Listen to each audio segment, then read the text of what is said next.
Hello there, and welcome to Science for Sleep, a quiet place where curiosity slows down, ideas stretch out comfortably, and science is allowed to unfold without urgency. Wherever you are right now, whether the room is dim or softly lit, whether the day has already slipped away or is still winding down, you've arrived at a gentle pause. This channel was created for moments like this, when learning does not need to be sharp or fast, when questions can linger without demanding immediate answers, and when thinking itself becomes something soothing rather than stimulating.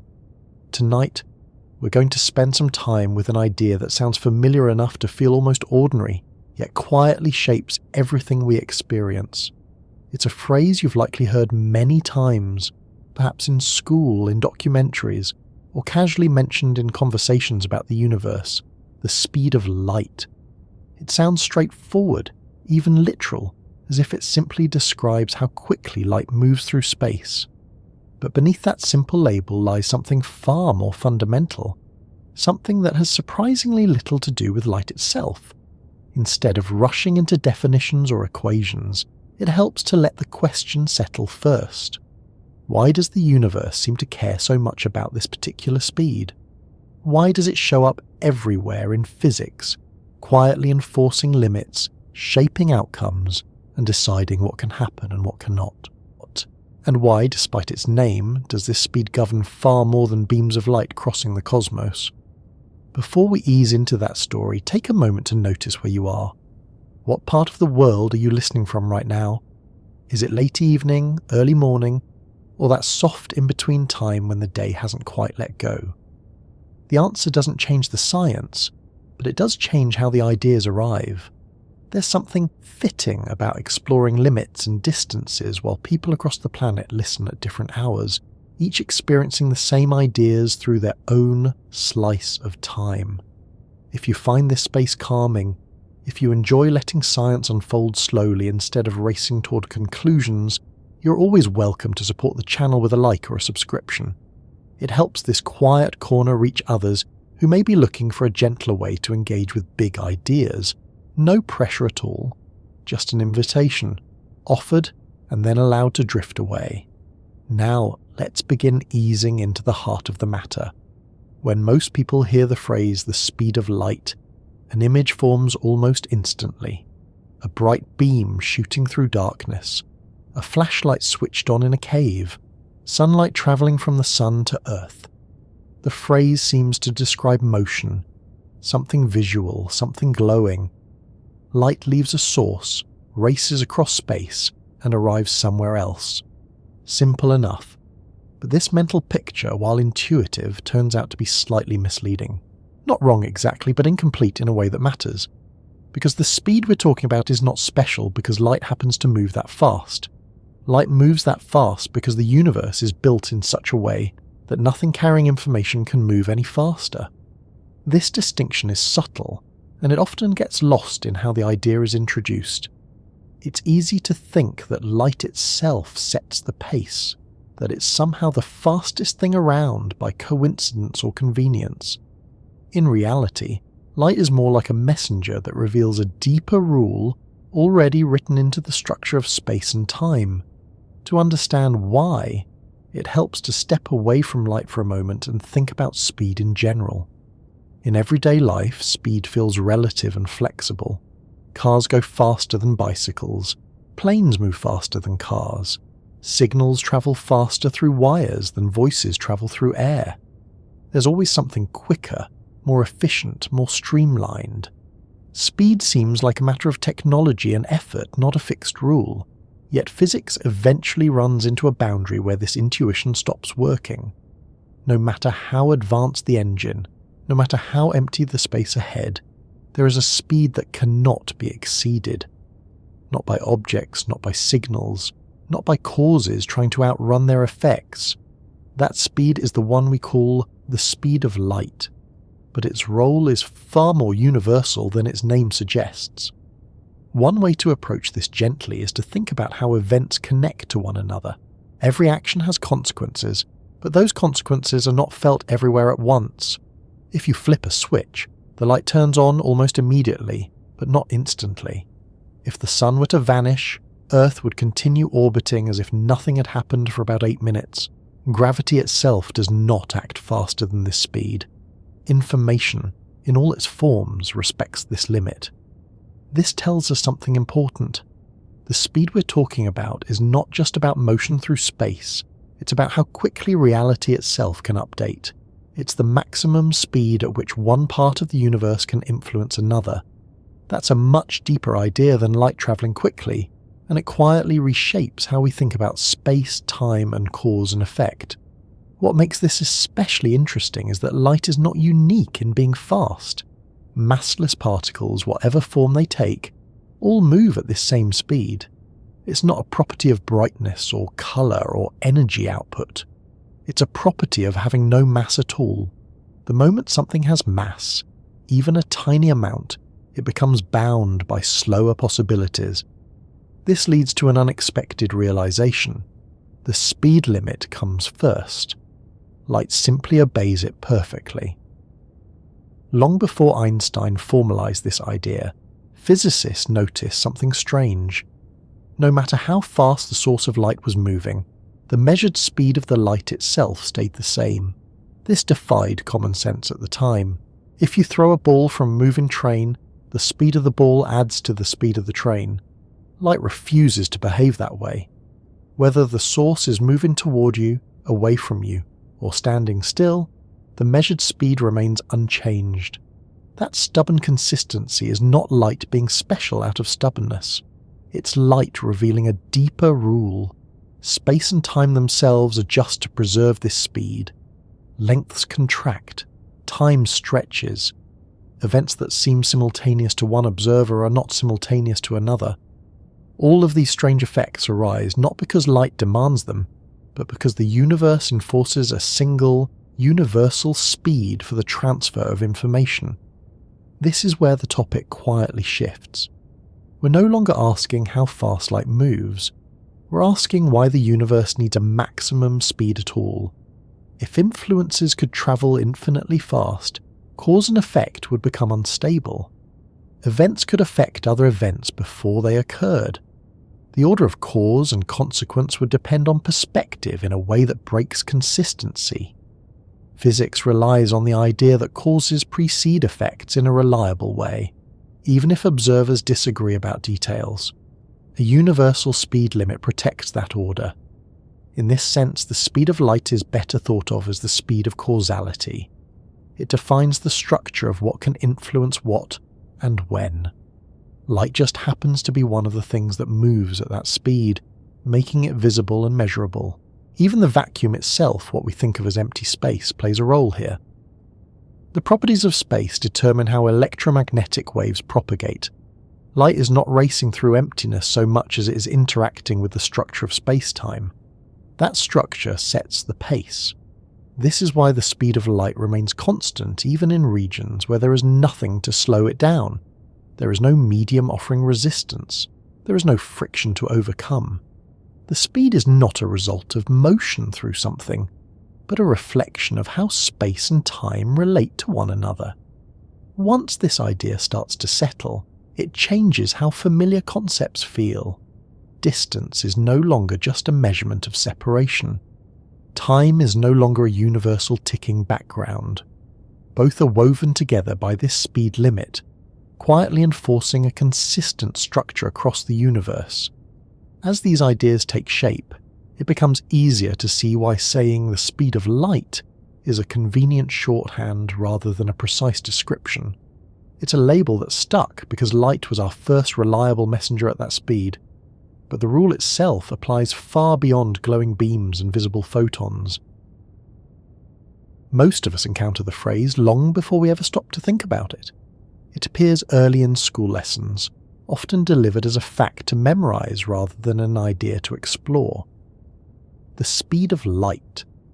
A number follows, usually spoken quickly, sometimes written in scientific notation, and almost always treated as settled, finished, unquestionable. It becomes one of those pieces of knowledge that lives in the background, familiar enough to feel understood, distant enough to avoid curiosity. You might remember it as roughly 300,000 kilometers per second, or about 186,000 miles per second, depending on which system of measurement you were first introduced to. Either way, it sounds impressively large, almost unimaginably fast. Light circles the Earth more than 7 times in a single second. Sunlight reaches us in just over 8 minutes. These facts are often offered as demonstrations of speed, as if the point is simply to be amazed and then move on. And usually we do move on. The phrase becomes part of everyday language in subtle ways. We say something happened at the speed of light to mean it happened very quickly. Science fiction uses it as a boundary to break or a wall to crash through. News articles reference it casually, assuming everyone shares the same mental picture. Even people with no particular interest in physics tend to accept it as a basic truth of the universe. Filed somewhere alongside gravity, pulling things downward, and the sky appearing blue. What's interesting is how rarely the phrase itself invites scrutiny. We don't often pause to ask why light has a speed at all, or why that speed should matter beyond astronomy and optics. We almost never ask why this particular speed shows up in so many unrelated areas of physics. And we very rarely ask whether the phrase speed of light is even pointing us in the right conceptual direction. Part of the reason it goes unquestioned is that it feels intuitive on the surface. Of course light has a speed. Everything that moves does. Cars have speeds. Planets have speeds. Sound has a speed. Light, being something that travels, must have one too. The logic seems complete enough that curiosity doesn't feel necessary, but there's a quiet assumption hiding in that logic. The assumption is that light behaves like other moving things, just much faster. That it is an object or substance racing through space, limited only by how little resistance it encounters. Faster than sound because space is emptier than air. Faster than planes because it doesn't need fuel or engines. Fast because it's light. That assumption feels reasonable until you notice something strange. Sound slows down when it moves through different materials. It travels faster in water than in air, faster still in solids. A car's speed depends on its engine, the road, the air resistance. Even bullets can be slowed by gravity and friction.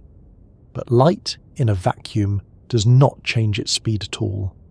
No matter how empty space becomes, no matter how energetic the light is, no matter how fast the source is moving, the measured speed stays the same. This is where familiarity quietly turns into misdirection. Because when we hear the speed of light, we tend to think the important thing is light. The glow, the photons, the electromagnetic waves. We imagine light as the star of the story, the fastest runner winning a cosmic race. But physics keeps insisting on something far stranger. Light is not fast because it tries hard, or because space lets it. Light is fast because it has no choice. In fact, if light could move slower, many of the deepest structures of reality would collapse. That's not an exaggeration, and it's not poetic phrasing. The speed we associate with light is woven into equations that describe motion, energy, mass, time, and causality. Remove or alter that speed, and entire branches of physics unravel. The phrase remains familiar precisely because its deeper role is rarely discussed outside of advanced contexts. Another reason the phrase goes unquestioned is historical. Light was one of the first things humans could observe moving across large distances, long before radio waves, particle beams, or gravitational signals were even imagined. People noticed that lightning appeared before thunder, that sunlight reached distant places without delay, that could be sensed by the body, that mirrors reflected images instantly to human perception. Light seemed immediate, almost magical. When early scientists began measuring its speed, the results were surprising. It was not infinite, as many had assumed. It was very fast, but measurable. That alone made it special.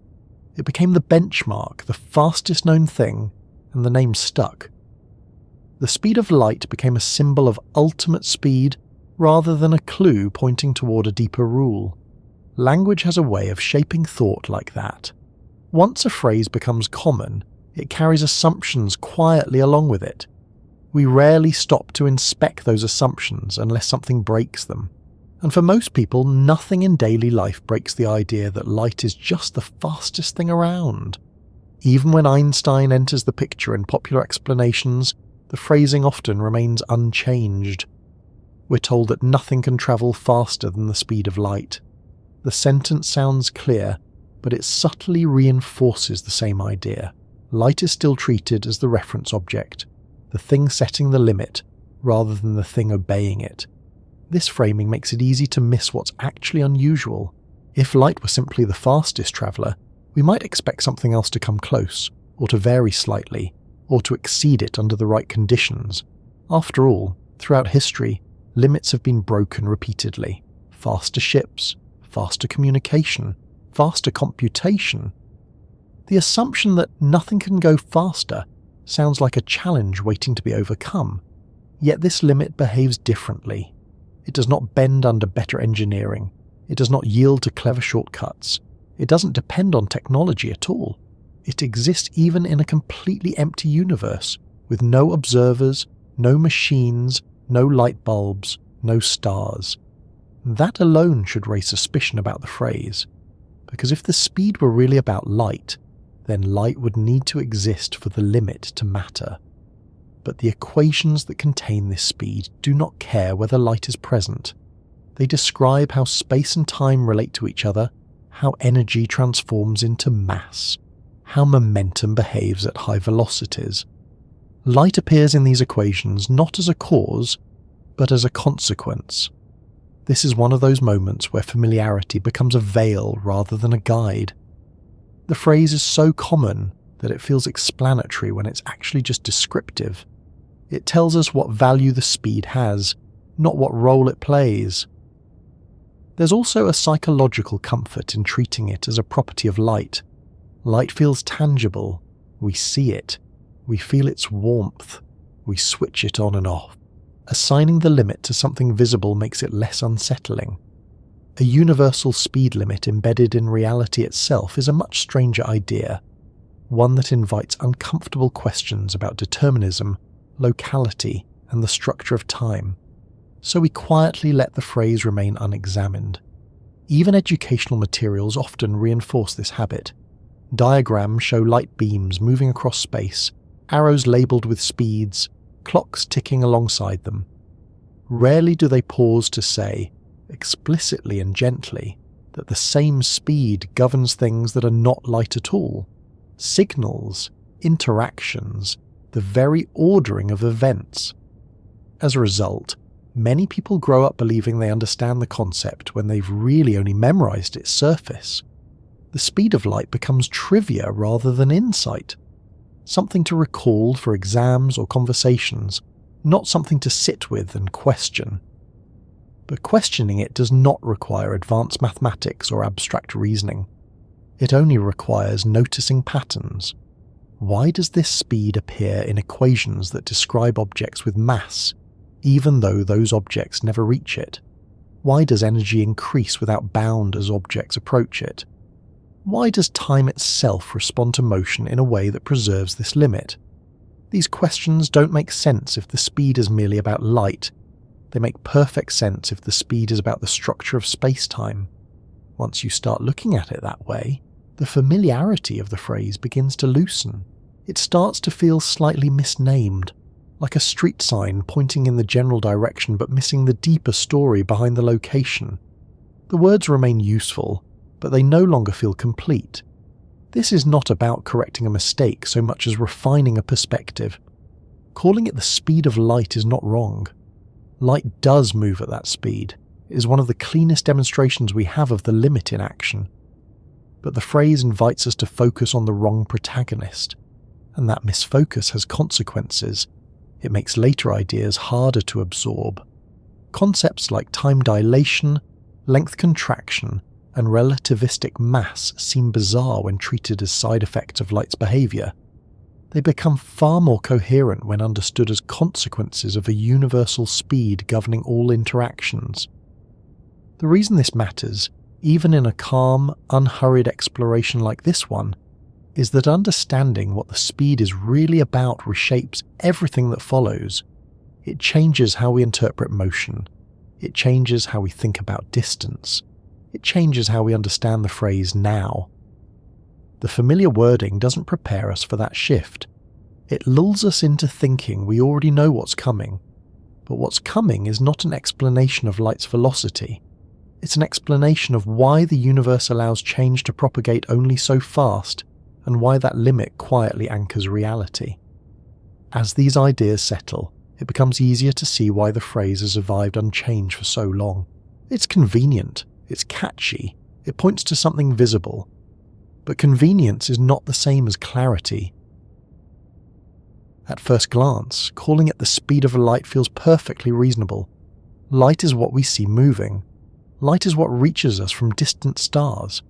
Light is what makes the universe visible at all. When something travels unimaginably fast across space and arrives reliably every time, it makes sense to name the limit after it. That's how language usually works. We name things after the most obvious example. But this is where the wording begins to gently mislead, not because it's incorrect, but because it quietly points attention in the wrong direction. It suggests that light is the defining feature of the speed, that the speed belongs to light in the way the speed of sound belongs to sound. And that comparison, subtle as it seems, carries an assumption that turns out to be false. The speed of sound is determined by the medium it travels through. Air density, temperature and pressure all matter. Change the medium and the speed changes. Sound waves move differently through water than through air, and differently again through solids. The speed is not universal. It is conditional. It depends on what sound is moving through. Light does not behave that way. Light does not require a medium. It does not slow down because space is empty. In fact, it only slows down when it passes through matter, and even then, it isn't quite the same light doing the slowing. What changes is how light interacts with atoms, not the fundamental speed limit itself. Strip everything away until nothing remains but empty space, and the speed is still there, unchanged. This already sets light apart from everyday examples, but the misleading part goes deeper than that. When we say the speed of light, we instinctively imagine that if light didn't exist, the speed wouldn't either. That the speed is a property of the thing moving.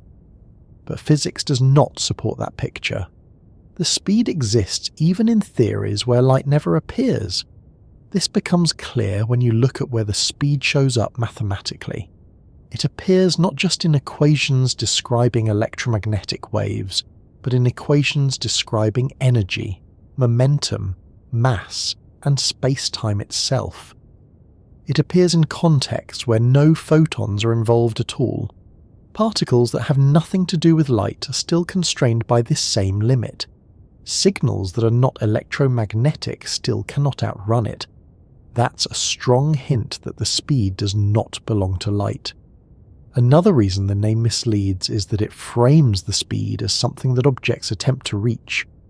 Light is imagined as racing through space, pushing against some invisible resistance, achieving the maximum velocity allowed. Other objects, heavier and slower, are imagined as falling short because they are less efficient or more burdened. This mental image feels natural, but it reverses the actual logic. Objects with mass are not slower because they fail to reach the speed of light. They are slower because the structure of space-time prevents them from ever reaching that speed in the first place. Light doesn't arrive at the limit through effort. It begins there.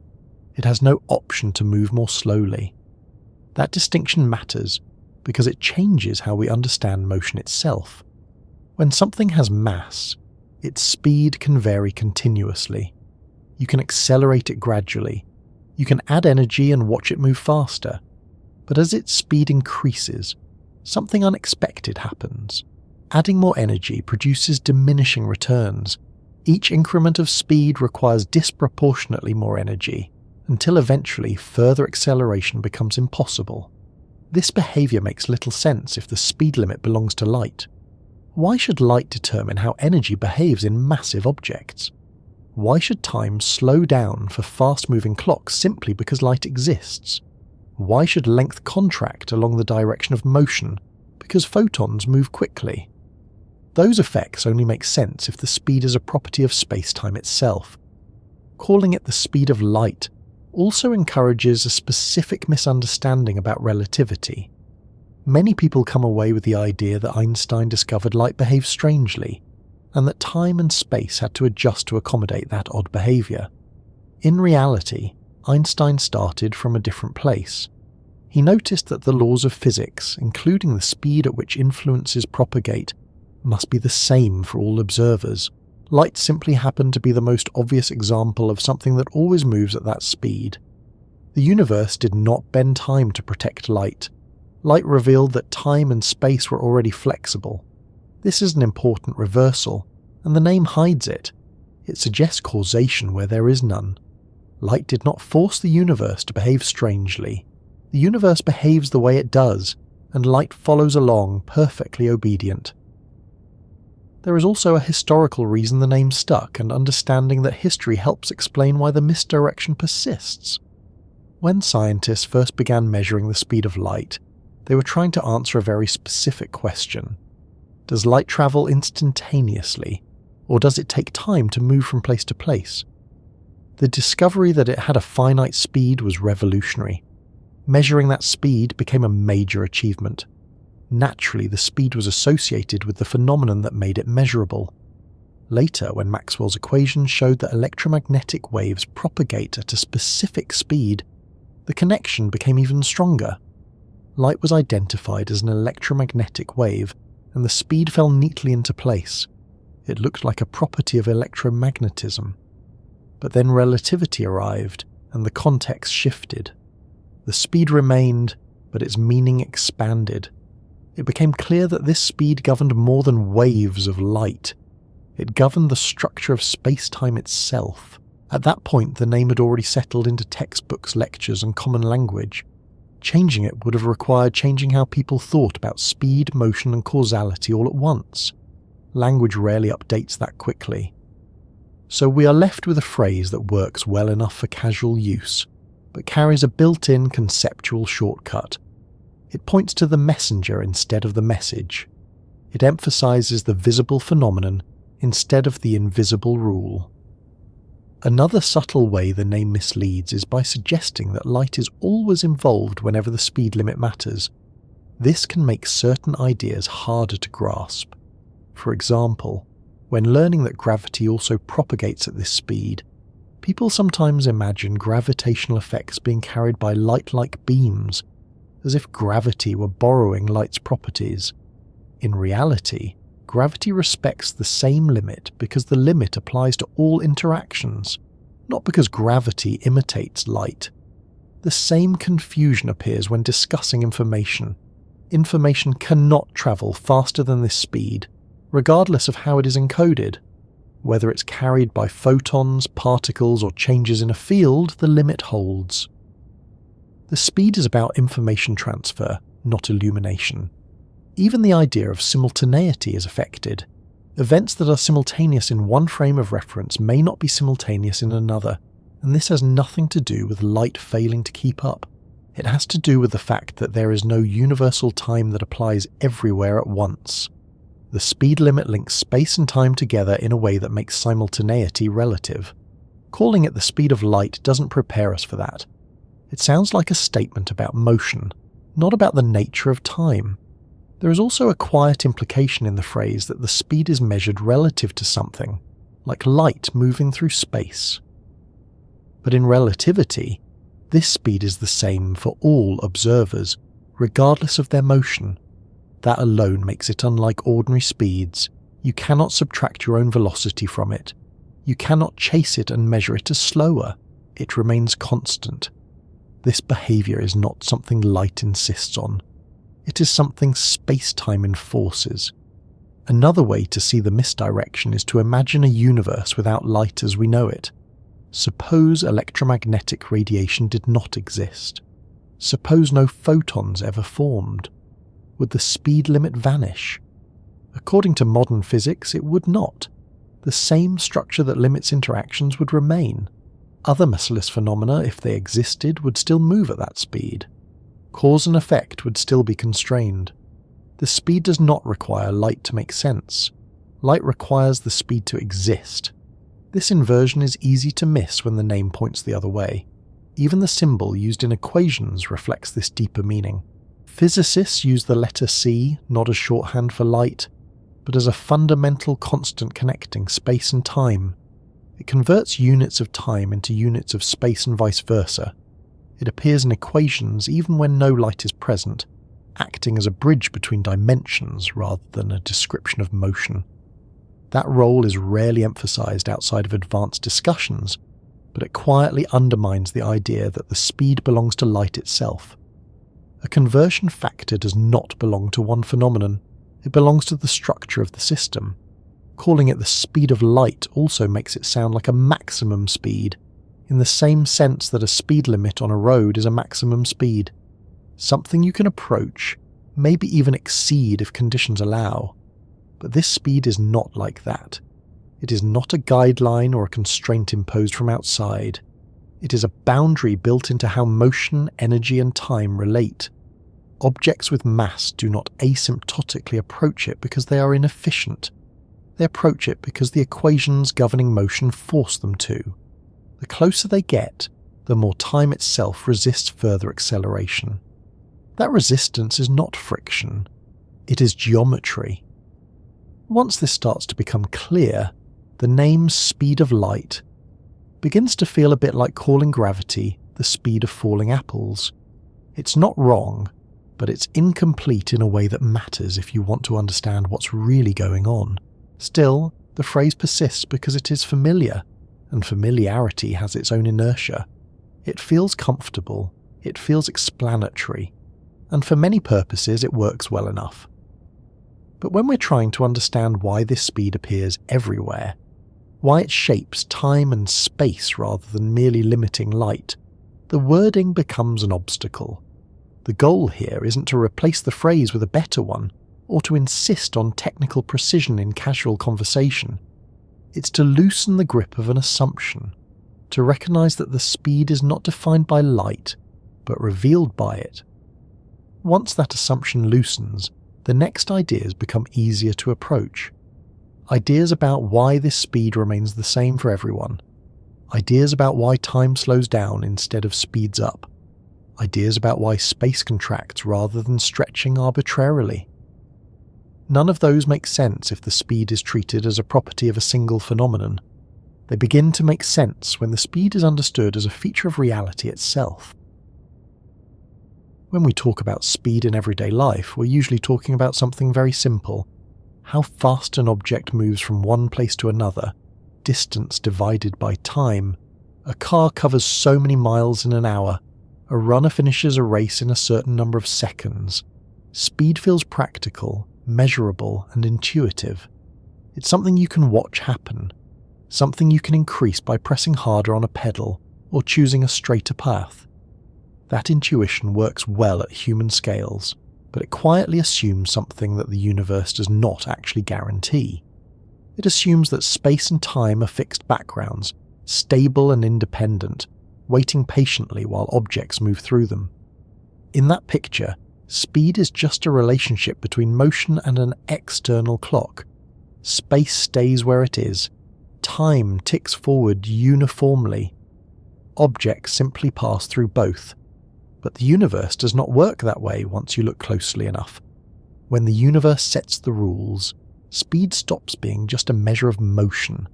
It becomes a structural feature, a boundary condition, a statement about how space and time themselves are allowed to relate to each other. This is where the familiar idea of speed begins to quietly dissolve into something deeper. To see why, it helps to notice something subtle. In classical thinking, speed has no special status. There is no fundamental speed limit. You can always imagine going faster. If one object moves at a certain speed, another can move faster. If one signal takes time to arrive, another could arrive sooner. The equations don't protest, they allow it. In that framework, speed is relative in the most literal sense. If you're moving towards something, its speed relative to you increases. If you're moving away, it decreases. There is no preferred value, no speed that all observers must agree on. Speed depends entirely on who is measuring it. That picture collapses the moment the universe insists on a single speed that everyone measures the same way. Once that happens, speed stops being just a comparison between motion and time. It becomes a rule that reshapes both motion and time themselves. This is the moment where intuition usually struggles, not because the idea is complicated, but because it contradicts habits of thought built from daily experience. We're used to thinking of time as something that exists independently of motion. Clocks tick, seconds pass, events happen within that flow. Speed simply describes how quickly something moves against that backdrop. But when the universe enforces a universal speed, time can no longer be an independent backdrop. It has to adjust. Imagine two observers moving relative to one another. In everyday reasoning, they might disagree about distances, but they should agree about time. A second is a second. A minute is a minute. That assumption feels deeply ingrained. It's how schedules work. It's how conversations happen. It's how cause and effect feels reliable. Now introduce a universal speed that both observers must measure as the same, regardless of their motion. Suddenly something has to give. If distances don't change, time must. If time doesn't change, distances must. The universe chooses to let both adjust. This is where speed stops being about movement and starts being about geometry. In this deeper view, speed is not just how fast something goes, it is the rate at which change can propagate through space-time. It sets the slope of what physicists call light cones, though you don't need that terminology to grasp the idea. What matters is that this speed defines which events can influence which other events, and in what order. If something happens here, there is a region of the universe that can be affected by it, and a region that cannot, at least not yet. That boundary expands outward at a fixed rate, not because light is spreading, but because causality itself has a maximum reach. This is a very different way of thinking about speed. It's no longer about how fast something travels through space. It's about how fast information, influence and change can move through reality. Once speed is framed that way, a lot of strange effects begin to look less arbitrary. Take time dilation. When an object moves faster relative to you, its clock appears to tick more slowly. That sounds bizarre if speed is just motion. Why should motion affect time? But if speed is a boundary condition linking space and time, then time must stretch to preserve that boundary. The faster something moves through space, the less it can move through time, relative to another observer. This is not a mechanical slowing.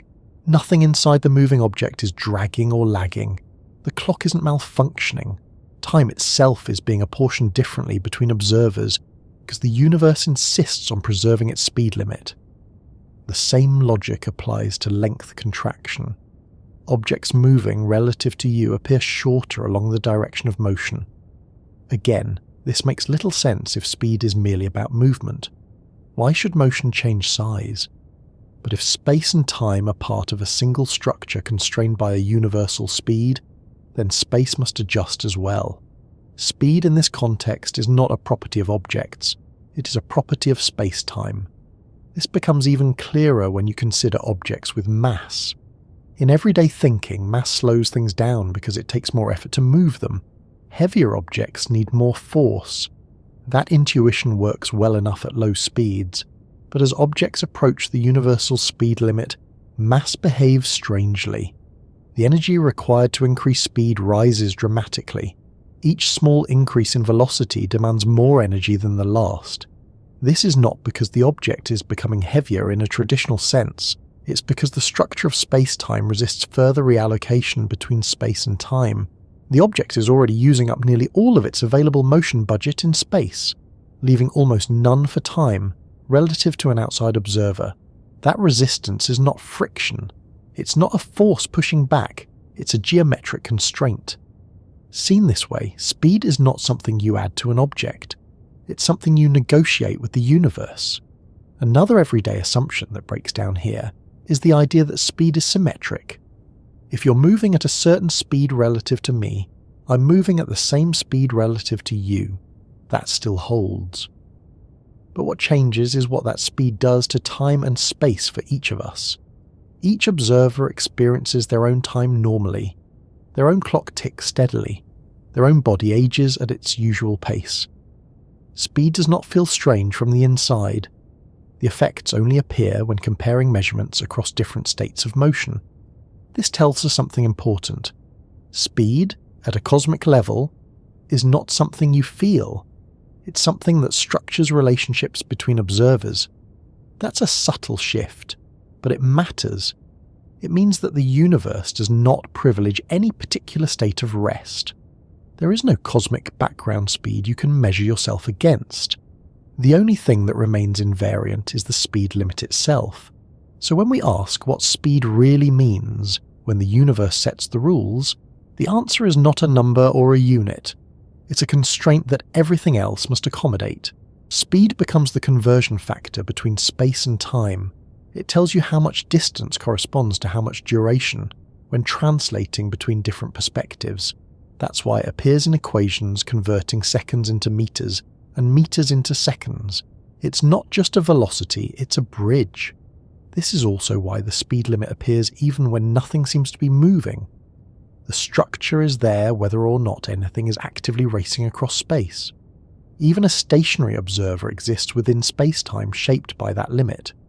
Consider a universe with no particles at all. No light, no matter, just empty spacetime.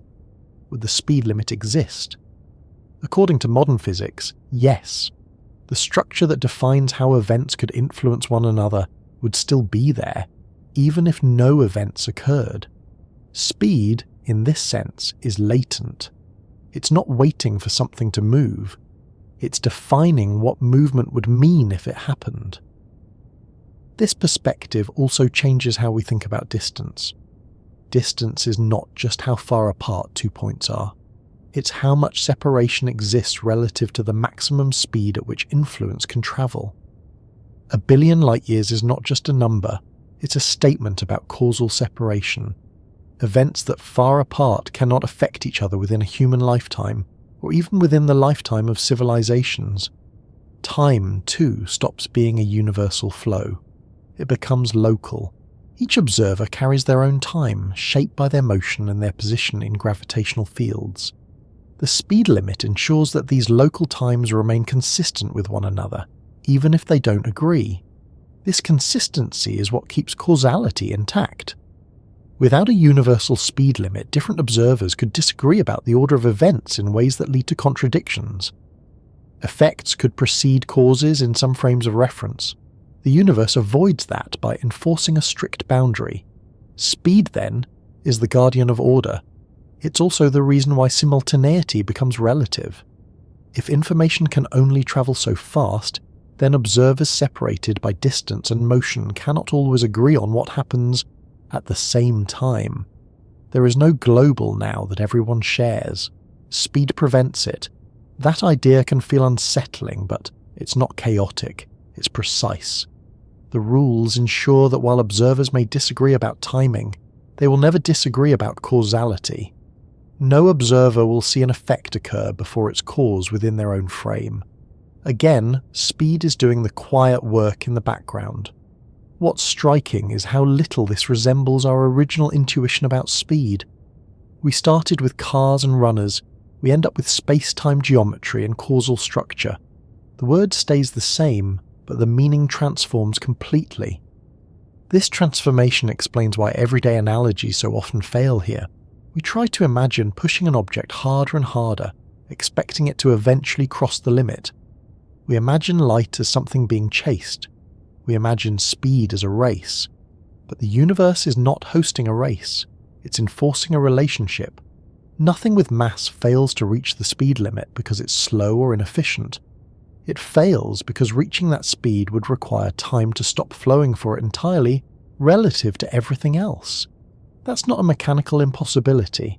It's a structural one. In this light, the speed limit is not something imposed after the fact. It's not a rule written on top of reality. It's part of what reality is, and that realization quietly prepares the ground for everything that comes next. Once speed is understood as a structural constraint rather than a property of motion, it becomes easier to understand why light behaves the way it does, why massless things have no choice but to move at that speed, and why massive things experience time differently as they move faster. None of that requires light to be special. Light simply reveals the rule cleanly. As we move forward, this way of thinking will continue to matter. Because the next ideas depend not on how fast something moves, but on why the universe insists that speed means something very specific, very strict, and very deeply woven into the fabric of how anything can ever happen at all. It's tempting to keep light at the centre of the story because it's what we notice first. Light fills our days, shapes our nights, and delivers nearly everything we know about the distant universe. Stars announce themselves through light. Screens glow with it. Rooms feel safe or quiet depending on how much of it is present. When something carries information across space so reliably and so visibly, it's natural to treat it as the protagonist. But in the deeper structure of the universe, light is not the lead actor. It's the courier. The envelope, not the letter. The thing that shows up carrying news, not the rule that decides how news may travel. To see why this distinction matters, it helps to think about what light actually does. Light doesn't decide where it can go or how fast it can arrive. It doesn't negotiate its speed with the space it crosses. It simply exists in a state that leaves it no alternative. Being massless, it must move at the universal speed, and it does so in whatever direction space-time allows. That's not initiative, that's compliance. When we frame light as the main character, we subtly assign it agency. We imagine it racing through the cosmos, blazing trails, pushing limits. But physics keeps showing us a quieter picture. Light does not push. It does not accelerate. It does not slow down unless forced to interact with matter. And even then, what slows is not the fundamental propagation, but the path it takes through atoms. Light is not special because it goes fast. It goes fast because it is not allowed to do anything else. Once this sinks in, the role of light begins to look very different. It becomes the cleanest example of how the universe transmits change. It is the simplest messenger, stripped of mass, stripped of internal clocks, stripped of the ability to linger. It moves because that is the only state available to it. This makes light extraordinarily useful, not because it defines the rules, but because it reveals them so clearly. If you want to understand how fast information can travel, light gives you a perfect test case. If you want to understand how time behaves when motion approaches the universal limit, light provides a reference point. If you want to map the universe, light brings back messages from places you can never visit. But in all of this, light is obeying rules that were already there. Imagine for a moment that light did not exist in the form we know. No electromagnetic radiation, no photons, no visible spectrum. Would the universe suddenly lose its speed limit? Would causality unravel? Would time behave differently? According to modern physics, none of that would happen. The same structure would remain, invisible but intact. Other massless entities, if they existed, would still move at that same speed. Interactions would still be constrained. Events would still have causal boundaries. The universe would be darker, but not fundamentally different in how it governs change. This thought experiment highlights something important. Light is not holding the universe together. It's just showing us how the universe holds itself together. Another way to see light's role as messenger rather than protagonist is to notice how it appears in different theories. In electromagnetism, light emerges naturally from equations describing electric and magnetic fields. Those equations predict waves that propagate at a certain speed. That speed turns out to be the same universal constant that appears in relativity, in energy-mass equivalence, and in spacetime geometry. The constant didn't arrive because light demanded it. Light arrived because the constant was already embedded in the structure of the fields. When Einstein formulated special relativity, he did not begin with light as a privileged object. He began with two principles. The laws of physics are the same in all inertial frames, and there exists a finite speed at which influences propagate. Light fit perfectly into that framework, but it was not the reason for it. It was the confirmation. That distinction often gets lost in retellings. Popular explanations frequently say that time slows down so that light can keep its speed. That framing makes it sound as though the universe is bending over backward to accommodate photons. The reality is the opposite. Time and space behave the way they do because of a deeper symmetry, and light simply happens to reveal that symmetry cleanly. Light doesn't ask time to slow down. Time slows down because motion through space-time must preserve the universal structure. This matters when we start thinking about other messengers. Gravitational waves, for example, also propagate at the same speed. They are ripples in space-time itself, not particles of light. Their speed has nothing to do with brightness or energy levels. It has everything to do with the same constraint governing all interactions. The same applies to changes in electric fields, magnetic fields, and even the propagation of cause and effect at the quantum level. No signal outruns the universal limit, regardless of how it is encoded. Light is just the most familiar carrier. Calling light the main character can also lead to confusion about what happens when light slows down in materials. When light passes through glass or water, it travels more slowly than it does in a vacuum. This fact sometimes leads to the mistaken idea that the speed limit is flexible, that light's speed can be reduced or altered. What actually happens is more subtle. Photons are absorbed and re-emitted by atoms, taking detours and pauses that delay the overall signal. The fundamental propagation between interactions still respects the universal speed. The delay comes from interactions, not from a change in the underlying rule. This is another example of light adapting to circumstances, not defining them. Even when light is bent by gravity, as predicted by general relativity, it is not being pulled in a traditional sense. It is following the curvature of space-time itself. Its path changes because space-time is curved, not because light behaves differently. Again, light is revealing structure, not creating it. This perspective becomes especially useful when thinking about time. For light, time does not pass in the way it does for massive objects. From the perspective of a photon, if such a perspective could be defined, emission and absorption occur without the passage of time. That's not because light has magical properties, but because massless entities move along paths where proper time vanishes. This odd fact sometimes leads to mystical interpretations of light, as if it exists outside time entirely. But again, that places light at the centre when it doesn't belong there. The vanishing of proper time is a geometric consequence of moving at the universal speed. Any massless entity would experience the same thing. Light doesn't escape time. It simply never had access to it in the first place. This helps explain why light is such a reliable messenger. It doesn't age, it doesn't decay, it doesn't get tired. A photon emitted billions of years ago arrives with no internal sense of having travelled at all. From our perspective, it has crossed unimaginable distances. From its own, there was no journey. That reliability is what makes light such a powerful tool in science. It carries information faithfully across space and time, limited only by interactions along the way. But again, it's the rules that grant this reliability, not the nature of light itself. There's also a psychological reason we want light to be the main character. Light feels immediate. It's what we use to define now.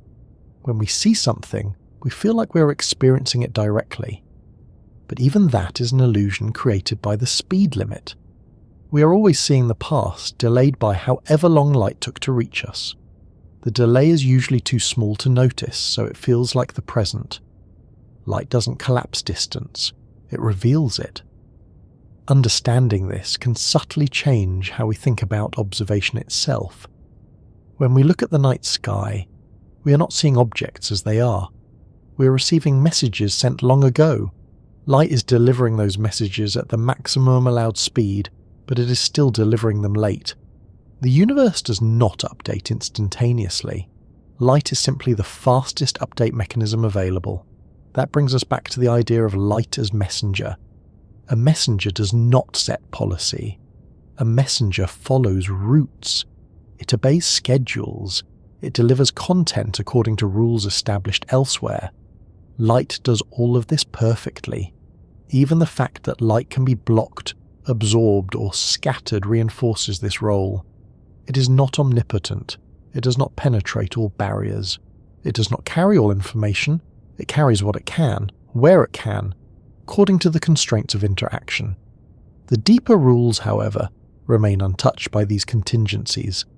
Another way to see light's supporting role is to notice that the same universal speed appears in contexts where light plays no part at all. In equations relating energy and mass, in descriptions of particle collisions, in the geometry of spacetime diagrams, the speed shows up even when photons are nowhere to be found. This would be strange if the speed belonged to light. It makes perfect sense if light belongs to the speed. That inversion also helps explain why physicists often refer to the speed using a neutral symbol rather than a descriptive name. The symbol does not mean light, it means this fundamental conversion factor. It bridges space and time, it enforces causality, it shapes the universe's bookkeeping. Light simply happens to be the most cooperative example. As we move further into this way of thinking, the narrative shifts naturally.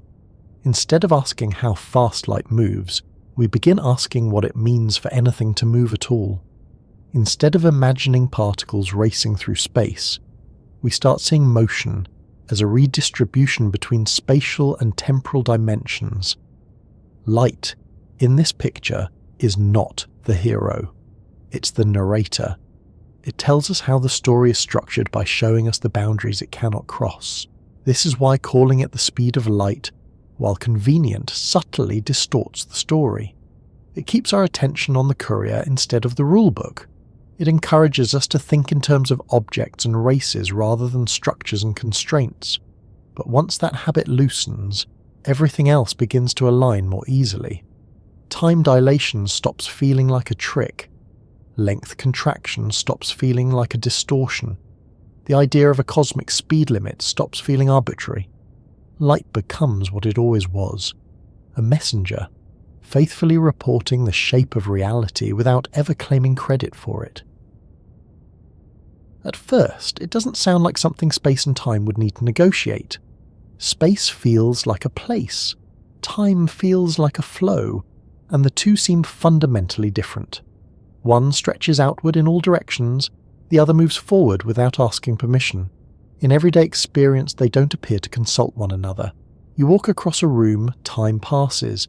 You wait in place, time still passes.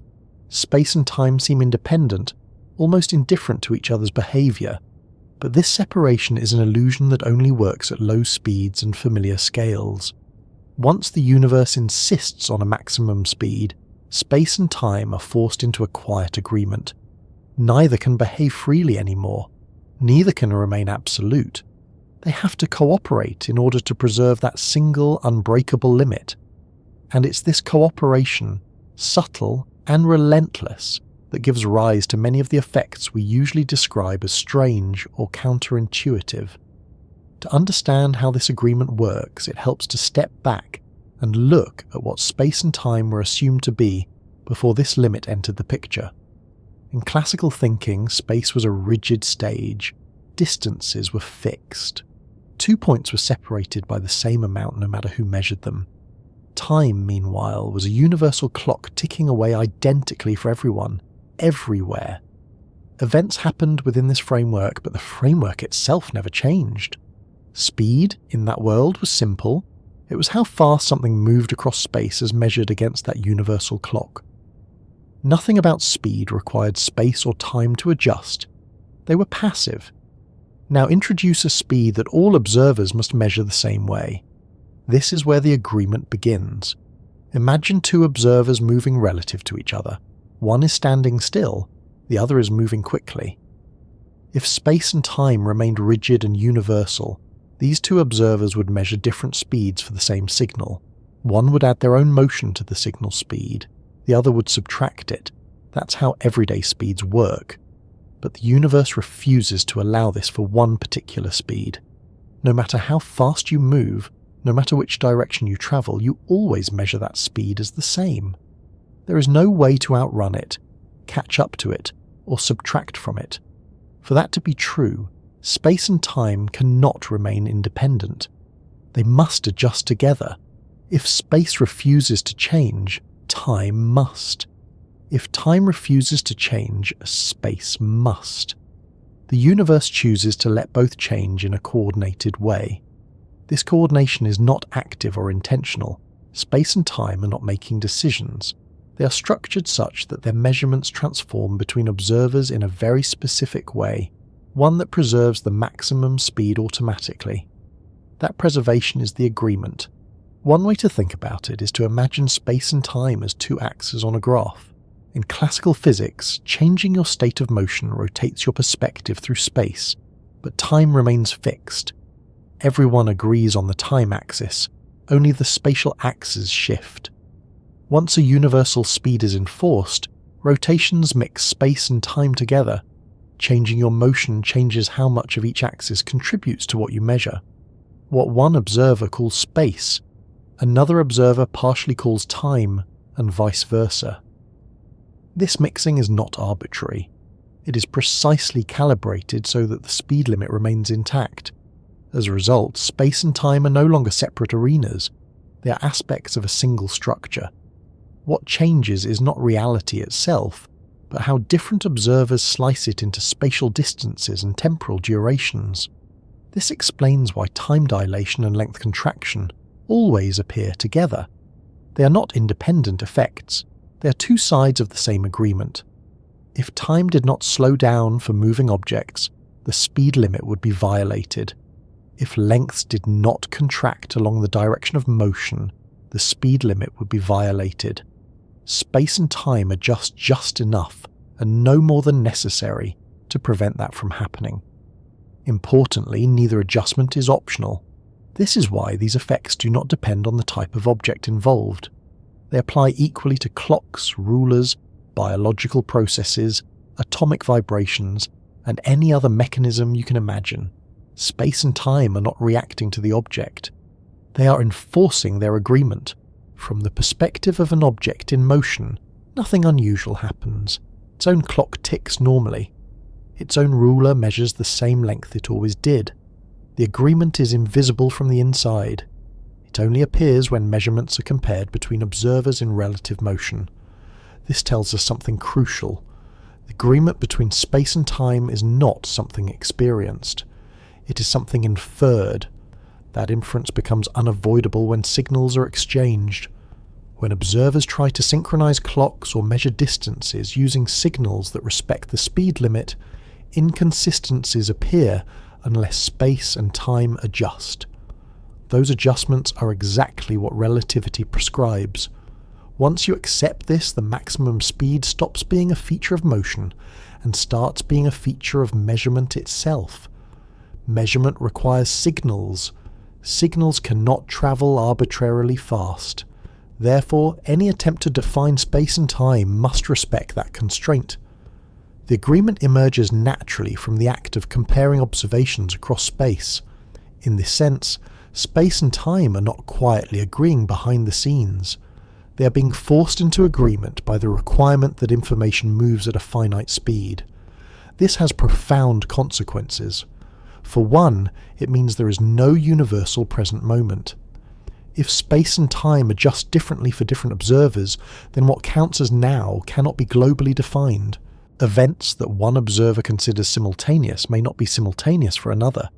This is not a flaw or a paradox. It is a direct consequence of the agreement. If simultaneity were absolute, the speed limit could be violated by choosing the right frame of reference. The universe avoids that by giving up universal simultaneity instead. Again, space and time yield just enough to preserve the deeper rule.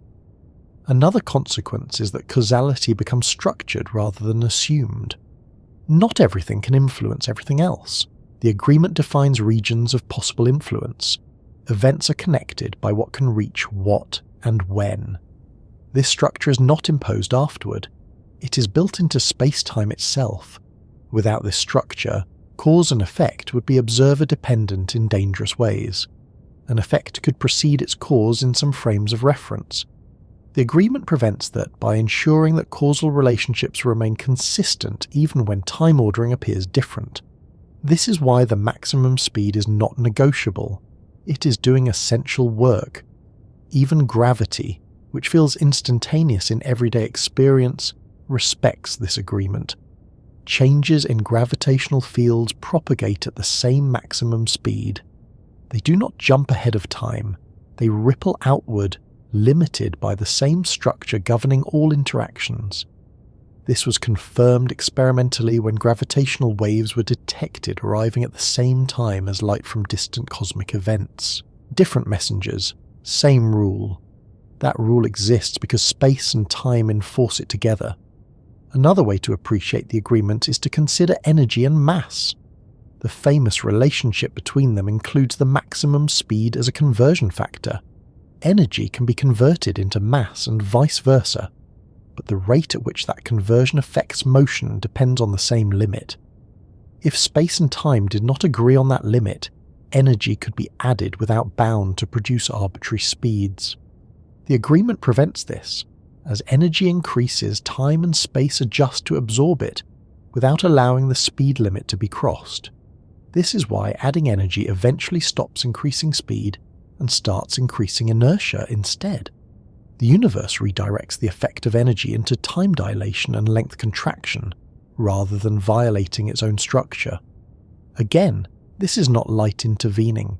It is space-time enforcing consistency. The agreement also explains why massless entities behave the way they do. Without mass, there is no internal resistance to motion through space. All of the available motion is allocated spatially. None remains for time. That is why proper time vanishes for massless entities. This is not a special privilege granted to light. It is a consequence of the agreement. Any massless entity would experience the same thing. Mass introduces another constraint. It requires that some portion of motion be allocated to time. As speed through space increases, less remains for temporal progression. Time slows relative to other observers. The agreement ensures the total remains consistent. Seen this way, motion is not just movement through space. It is a redistribution between space and time. Speed becomes a bookkeeping rule. This reframing helps explain why extreme speeds produce extreme effects. Approaching the maximum speed does not simply make things go faster. It rearranges how much space and time contribute to an object's trajectory through space-time. That trajectory, sometimes called a world line, is the true path of an object. Space and time are just different projections of it. The agreement ensures that all such paths remain within allowable bounds. This also means that the maximum speed is not something that could vary from place to place or time to time without breaking the universe's consistency. If the limit changed, the agreement would collapse. Measurements would no longer transform cleanly between observers. Causality would fracture. That stability is why the speed appears constant across the universe. It is not maintained by enforcement. It is maintained by structure. Importantly, this agreement does not require awareness or communication between space and time. It is not a process. It is a condition. Like the angles of a triangle summing to a fixed value in a given geometry, space and time behave the way they do because of the geometry they inhabit. This is why physicists often say that the speed limit is built into space-time itself. It is not layered on top. It is not derived from material properties.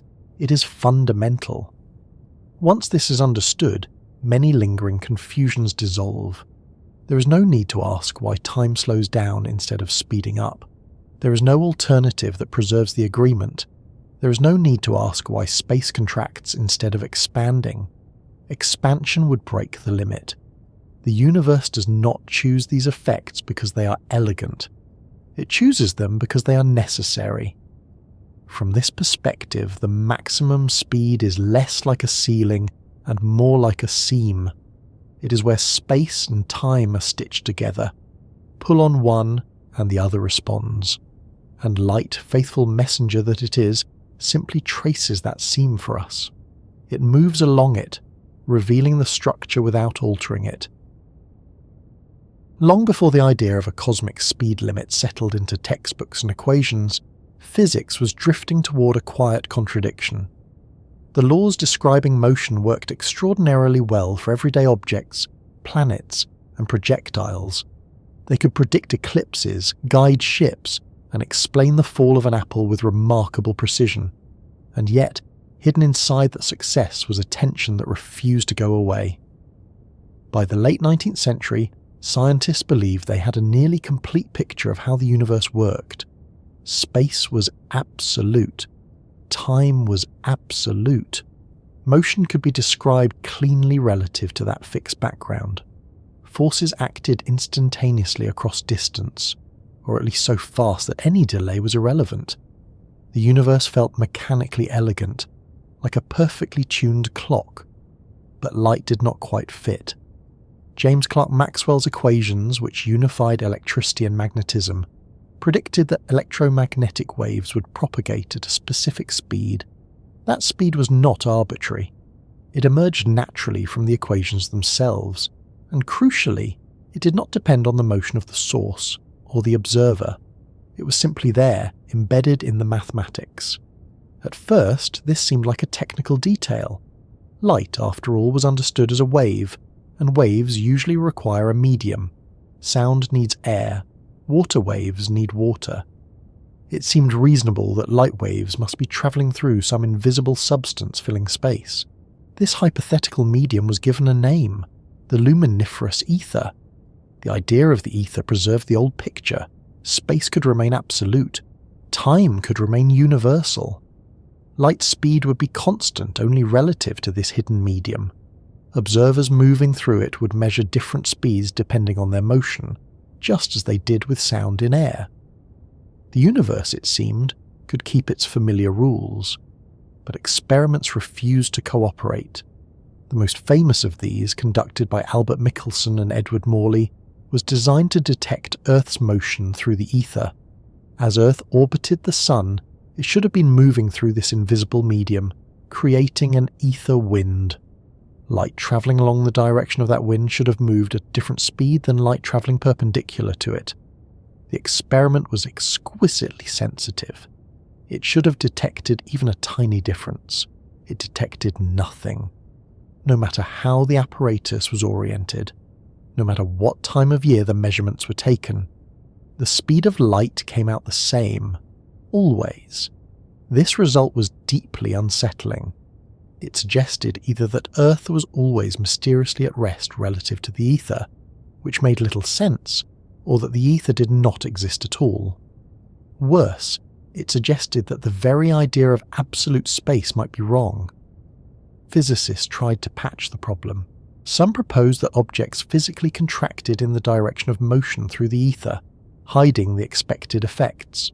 Others suggested more elaborate mechanisms.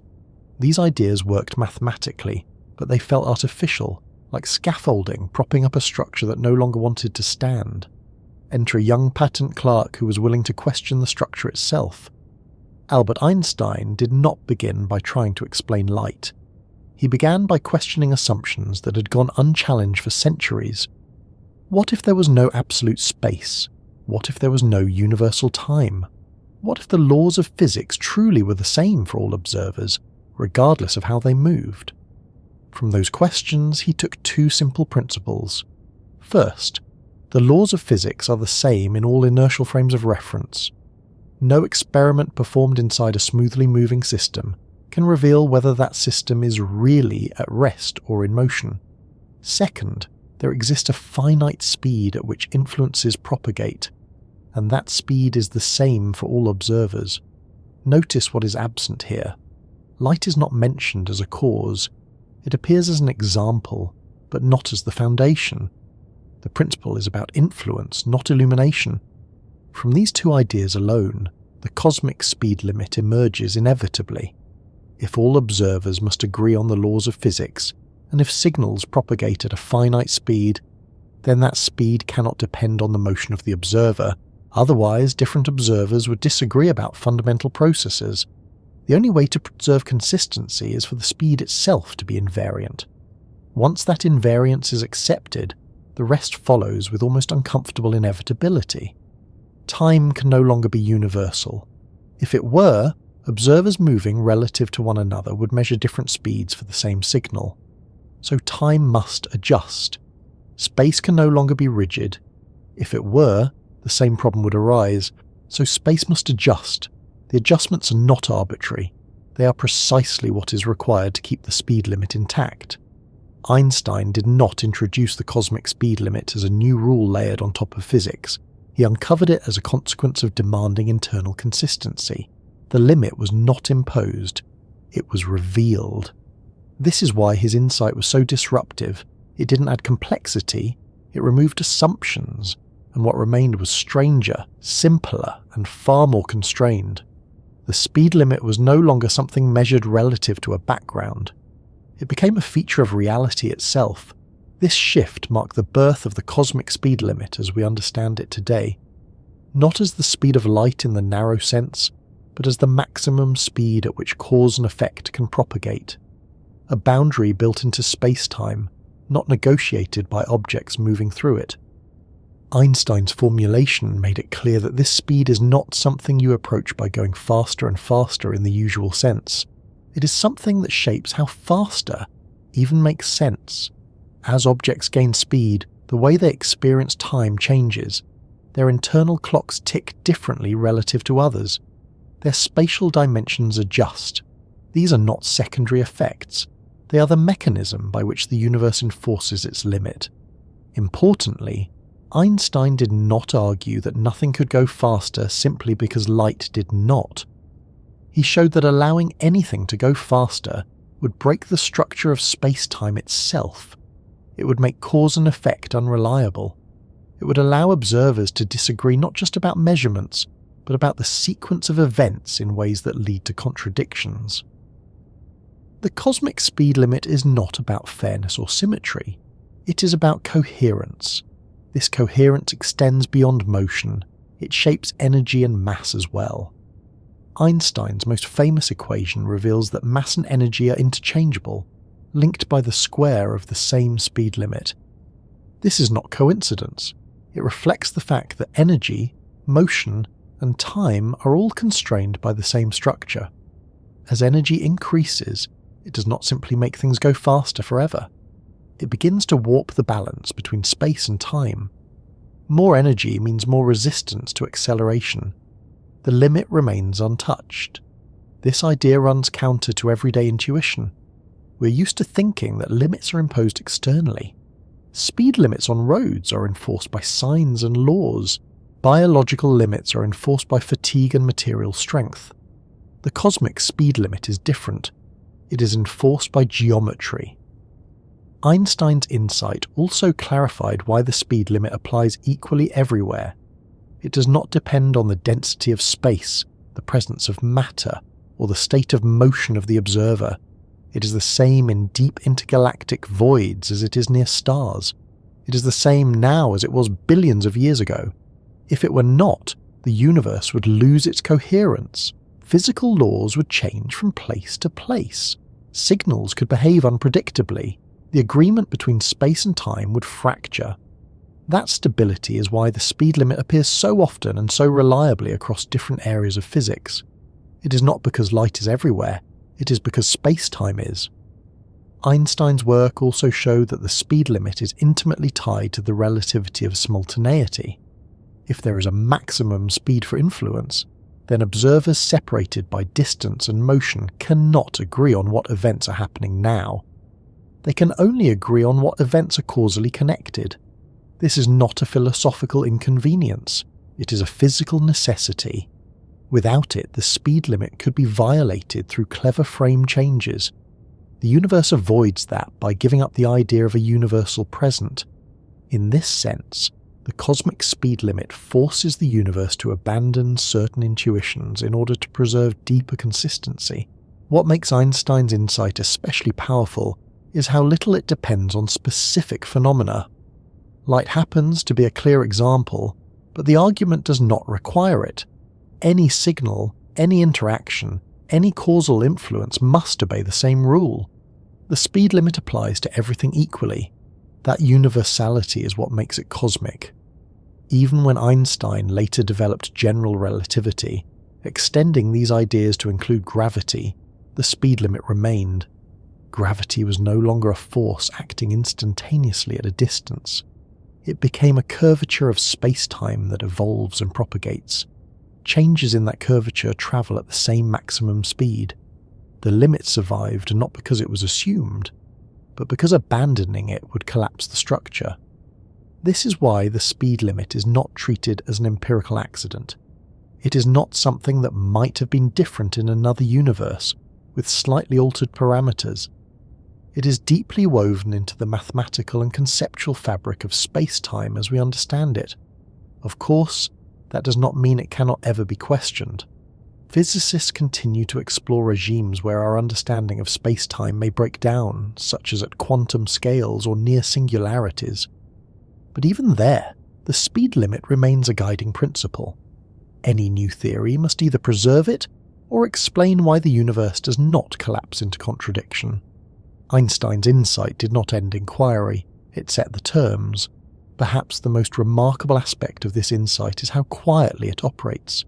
There is no dramatic barrier in space marking the maximum speed, no visible wall, no sensation when approaching it. Objects simply experience time differently, distances behave differently, measurements adjust. The universe does not announce the speed limit, it enforces it silently. This silence is part of why the idea took time to be accepted. It contradicted intuition without contradicting experience. At everyday speeds, the effects are too small to notice. Clocks tick almost in unison. Lengths appear stable. Space feels absolute. Only when velocities become extreme does the structure reveal itself. And yet, the structure is always there, shaping every interaction. Even now, as signals travel between devices, as light moves across rooms, as gravity binds bodies together, the cosmic speed limit is doing its work. It is not active. It is not reactive. It is simply present. Einstein's contribution was to show that this presence was not accidental. It was necessary. By stripping away assumptions and insisting on consistency, he revealed that the universe is not free to choose arbitrary speeds. It must organize change in a way that preserves order, causality, and coherence. The cosmic speed limit is the expression of that organization. Light, in this story, remains a faithful messenger. It shows us the limit clearly because it lives on it. But the limit itself does not belong to light. It belongs to the universe. At first, it feels like a practical problem. If something is moving fast, give it more energy. Push harder, add fuel, apply more force. That logic works well enough in everyday life. Cars accelerate when engines deliver more power. Planes fly faster when thrust increases. Even rockets fighting gravity itself respond predictably to additional energy. So it's natural to ask a simple question. If light moves at the maximum speed allowed, why can't something with mass just keep accelerating until it reaches that speed too? Why is there always a gap, however small, between the fastest massive object and the cosmic limit? The surprising answer is that this gap is not a technical limitation. It is not about engineering, strength, or efficiency. It exists because the universe is not allowing mass to participate in motion the same way light does, and that difference is not negotiable. To understand why nothing with mass ever quite catches up, it helps to step away from intuition built at low speeds and look instead at how motion is accounted for when space and time are treated as a single structure. In everyday thinking, speed is something layered on top of an object. The object exists first. Speed is then added by acceleration. The faster it moves, the more speed it has. There is no obvious reason why this process should stop, aside from practical limits. But at relativistic speeds, speed is no longer an add-on. It becomes a redistribution problem. Every object with mass is already moving through space-time at the maximum possible rate. This sounds strange at first, but it's a crucial idea. The total motion an object can have is fixed. What changes is how that motion is divided between space and time. At rest relative to an observer, an object is not motionless. It is moving entirely through time. Its entire motion budget is allocated to temporal progression. Seconds pass. Internal processes unfold. Aging happens. As the object begins to move through space, some of that motion is redirected. A portion that was previously allocated to time is now allocated to space. The faster the object moves spatially, the less motion remains for time. This is not a metaphor. It is how space-time geometry works. For an object with mass, there must always be some motion left over for time. That requirement is absolute. It is what allows the object to have an internal clock, to experience duration, to exist as a sequence of states rather than a single frozen configuration. If an object were to move at the maximum cosmic speed, there would be no motion left for time at all. Proper time would vanish. The object would no longer have an internal sequence of events. From the standpoint of physics, that object would cease to behave like something with mass. In other words, catching up to the cosmic speed limit would require giving up the very property that defines mass. This is why the limit is not something massive objects approach asymptotically by coincidence.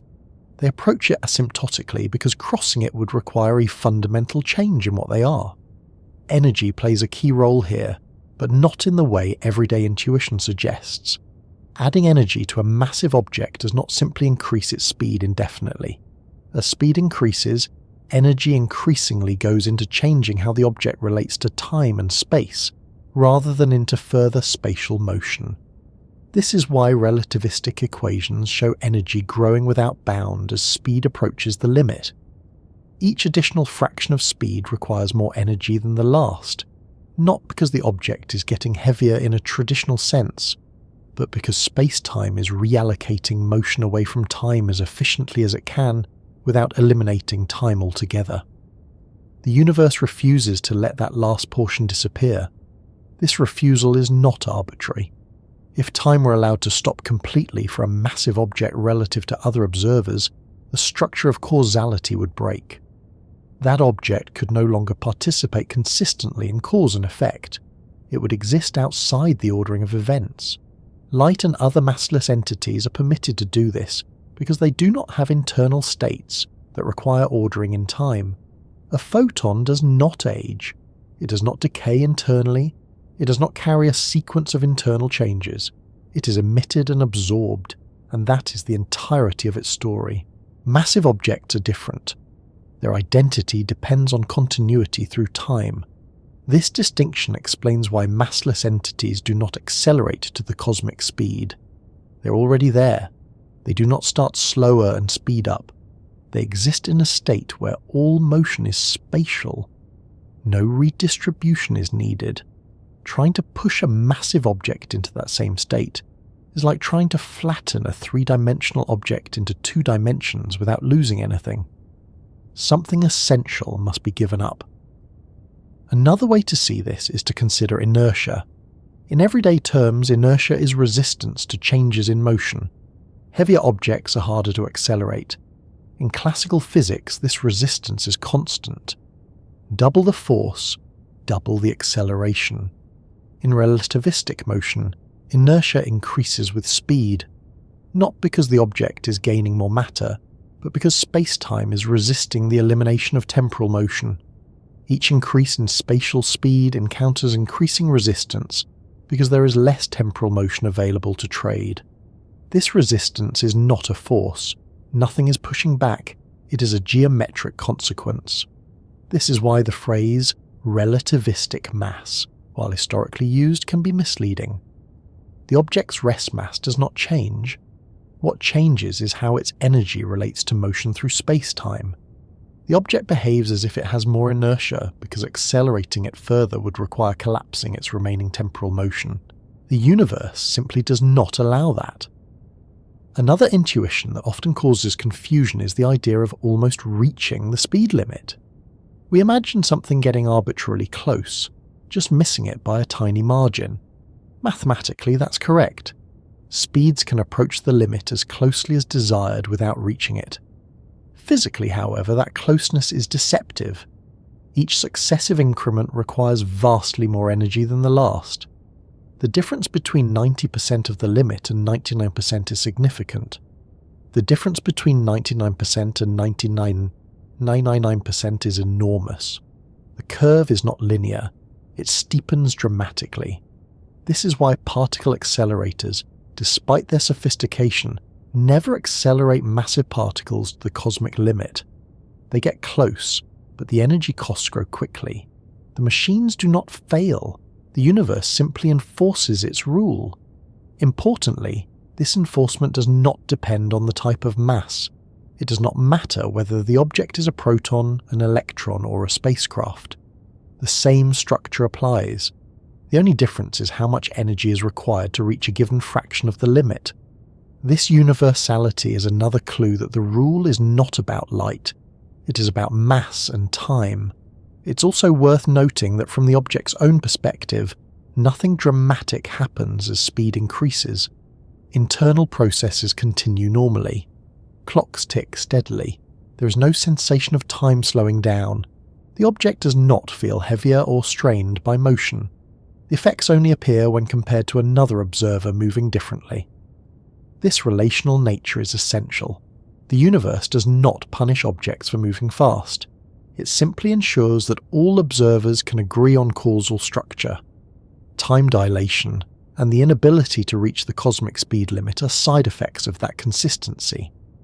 There is also a common misconception that the speed limit exists because accelerating something to that speed would require infinite energy, and that infinite energy is somehow forbidden. This gets the logic backward. Infinite energy is required because the speed is forbidden. The energy divergence is the mathematical expression of the geometric constraint. If the universe allowed massive objects to move at the cosmic speed, the equations would not produce infinite energy. They would produce a different structure entirely. The fact that they do not is the point. Another subtlety worth noticing is that the cosmic speed limit applies locally, not globally. It governs how objects move through space-time at any given point. Space itself can expand in ways that make distant objects recede from each other faster than the limit without violating the rule, because no object is locally moving faster than allowed. This distinction further highlights that the limit is not about chasing light beams. It is about local motion and local causality. Returning to mass, we can now see why it acts as a kind of anchor. Mass ties an object to time. It requires that some portion of motion remain temporal. No amount of energy can sever that tie without changing the object's nature. This also explains why converting mass into energy allows different behaviour. When mass is converted entirely into energy, as in annihilation events, the resulting entities are massless and move at the cosmic speed. The tie to time is gone. The motion budget is fully spatial.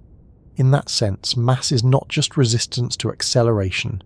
It is commitment to time. That commitment shapes everything from particle behaviour to biological aging. It is why massive objects exist as sequences rather than flashes. It is why they can store memories, undergo processes and persist. The cosmic speed limit protects that structure by ensuring mass cannot be accelerated out of time. This protection also preserves causality.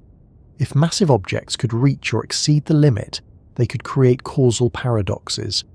Signals could be sent backward in time in some frames of reference. Effects could precede causes. The universe avoids this not by forbidding certain actions explicitly, but by shaping the geometry so they cannot occur. Nothing with mass ever quite catches up, because catching up would mean stepping outside the universe's causal framework. This realization reframes the question entirely. It's not that massive objects are slow. It's that light and other massless entities are fundamentally different. They are not accelerated to the limit. They are born into it. Trying to push a massive object to that same state is like trying to remove the passage of time from something whose identity depends on duration. As these ideas settle, the frustration of the limit begins to fade. It no longer feels like a wall. It feels like a definition, a line separating two categories of existence rather than a finish line in a race. Massive objects live on one side where time flows internally. Massless entities live on the other, where time does not accumulate. The cosmic speed limit is the boundary between those modes. Seen this way, the limit is not an obstacle to be overcome. It is the rule that allows diverse kinds of entities to coexist in a consistent universe. And this naturally leads to another question. If mass prevents objects from catching up by tying them to time, what exactly happens to time itself as speed increases? How does time behave when more and more of motion is diverted into space? When people first hear that time slows down at high speeds, it often sounds like a metaphor, or a trick of measurement, or a strange illusion caused by clocks misbehaving under extreme conditions. It's tempting to imagine that time itself is fine, unchanged and steady, and that it's only our instruments that get confused when things move too fast. That interpretation feels comforting because it preserves the idea of time as something universal, something safely outside the messiness of motion. But as you approach the cosmic speed limit, time is not merely measured differently, it behaves differently, and it does so in a way that is precise, unavoidable, and deeply tied to how motion is structured in the universe. To understand what happens to time, it helps to let go of the idea that time is something flowing independently in the background. That idea works well at everyday speeds, where differences are too small to notice. But near the maximum speed, time stops acting like a shared river and starts acting like a personal resource, one that each object carries with it. Every object with mass has its own time, not metaphorically, but physically. This time is measured by what physicists call proper time, the time experienced along the object's own path through space-time. Proper time is what a clock attached to the object measures. It governs chemical reactions, biological processes, atomic vibrations, and every internal change the object undergoes. As long as the object is at rest relative to you, your time and its time tick together. 1 second for you is 1 second for it. Nothing seems unusual, but as the object begins to move faster relative to you, this synchrony breaks. From your perspective, the object's time begins to stretch. Its clock ticks more slowly. Processes that depend on time, such as decay rates or heartbeats, appear to slow down. This is not because the clock is malfunctioning, or because something is physically resisting its motion. It is because time itself is being allocated differently. The key idea is that motion through space-time has a fixed magnitude. An object cannot increase its total motion. It can only redistribute it. At rest, all motion is through time. At high speed, more motion is diverted into space, leaving less available for time. As speed increases, this diversion becomes more extreme. At moderate speeds, the effect is tiny. Time dilation exists, but it is negligible. Clocks differ by fractions too small to notice without sensitive instruments. But as speed approaches the cosmic limit, the effect grows dramatically. Each increase in speed takes a larger toll on time. Eventually, in the limit where speed would equal the cosmic maximum, time would stop entirely relative to an outside observer. The object's proper time would no longer advance.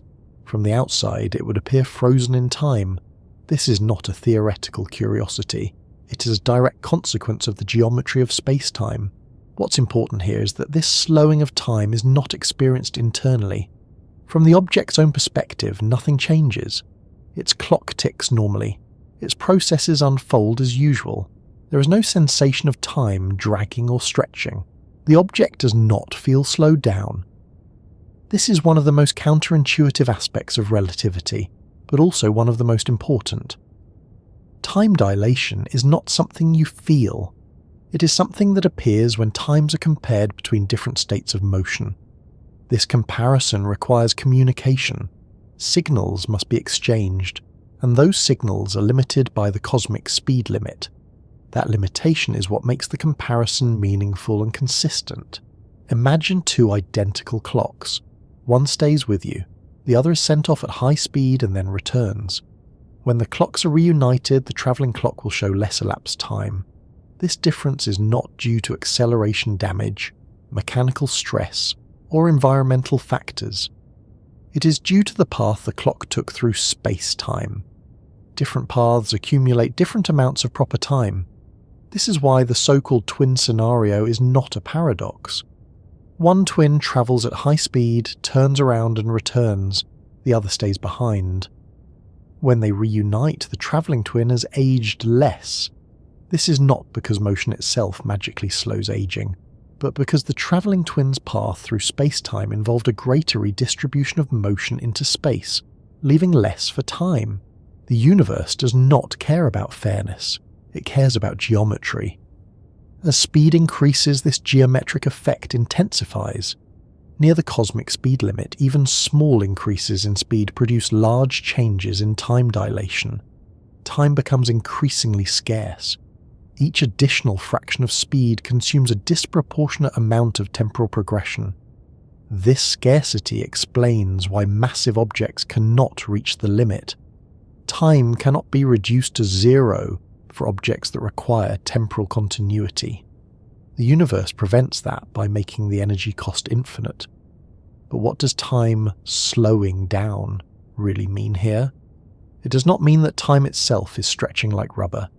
It means that the rate at which proper time accumulates along the object's path decreases relative to another observer's time. In other words, less time happens. This phrasing can feel strange, but it captures the essence. As speed increases, fewer internal changes occur per unit of external time. The object experiences fewer moments. This is not subjective, it is measurable. Muons created in Earth's upper atmosphere provide a clear example. These particles have very short lifetimes when at rest.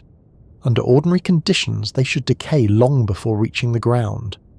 But because they move at speeds close to the cosmic limit, their internal time runs more slowly relative to Earth.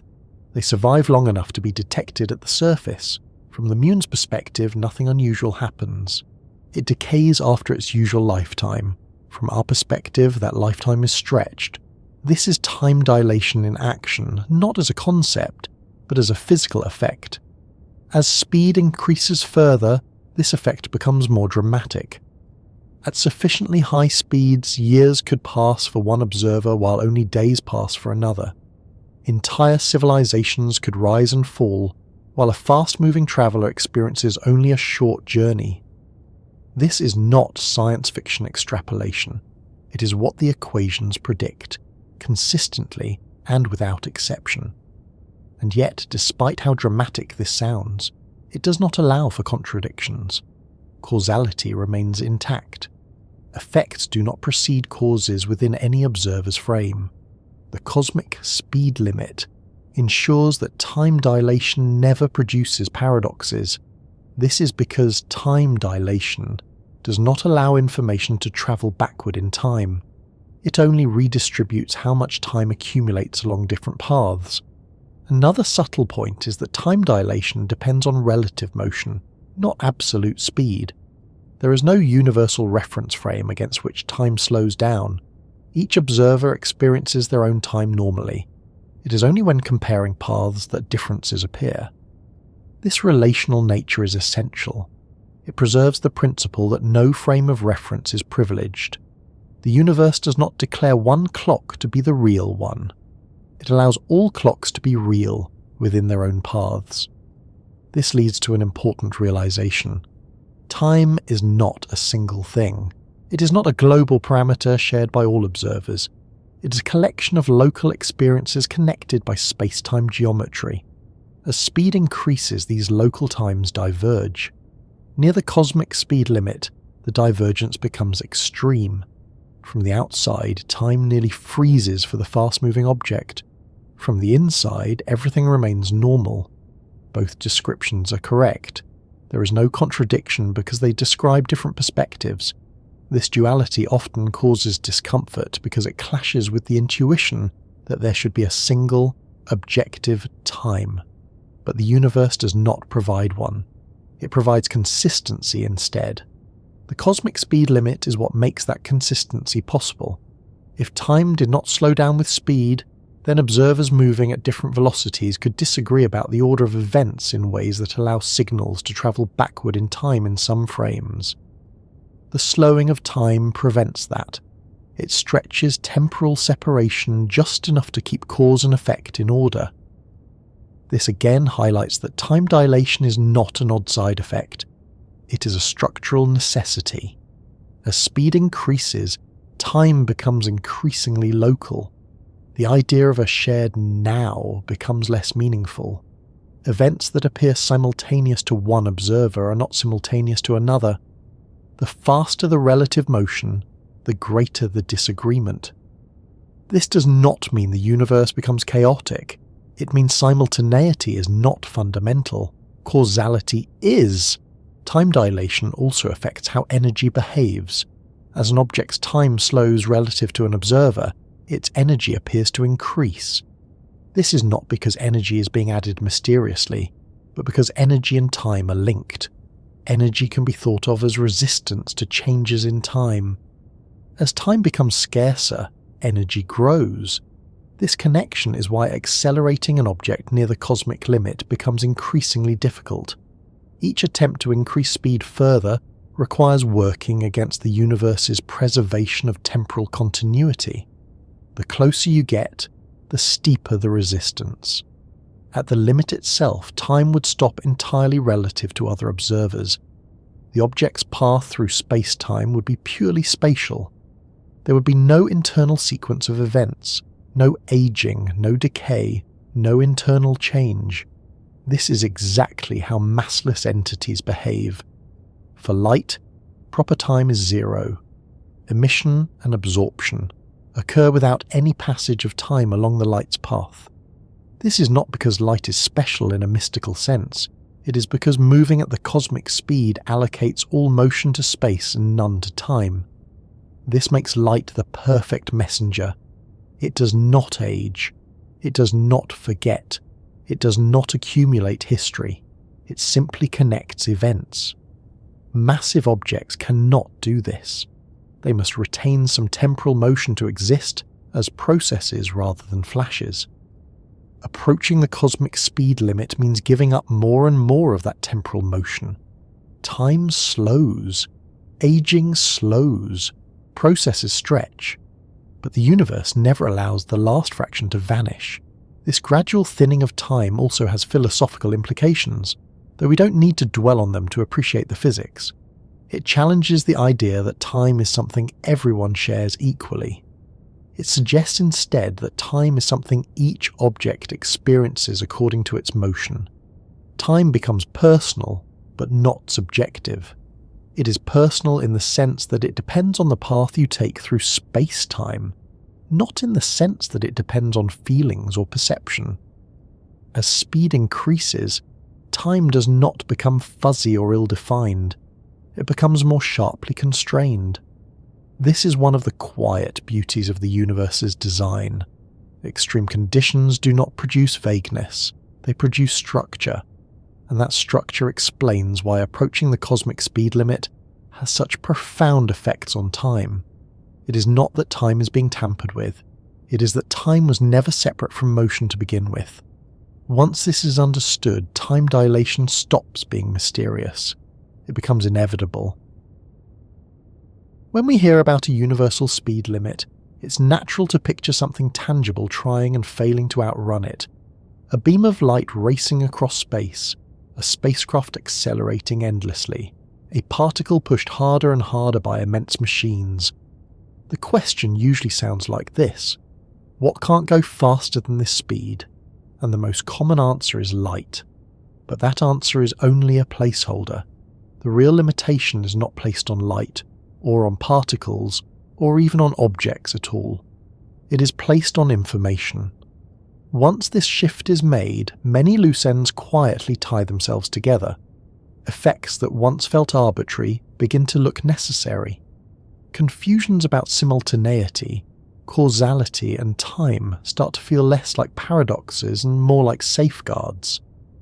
The universe is not limiting how fast things shine or move. It is limiting how fast reality can tell itself that something has happened. To see why this matters, we first need to be clear about what information means in a physical sense.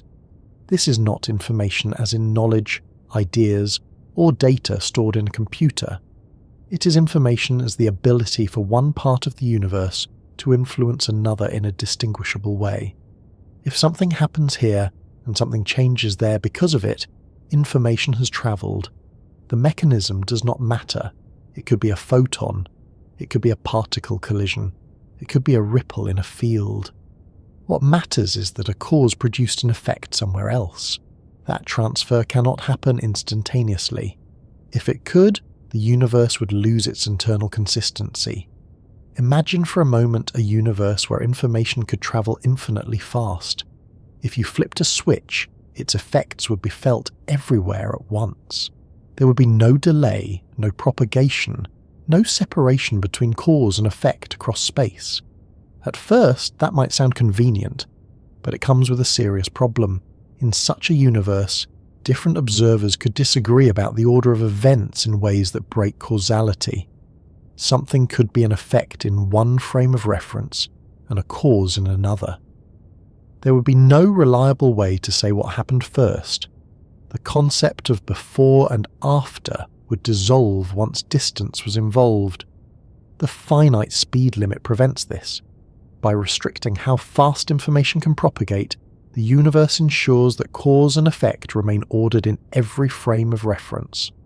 Observers may disagree about timing, they may disagree about simultaneity, but they will never disagree about causality.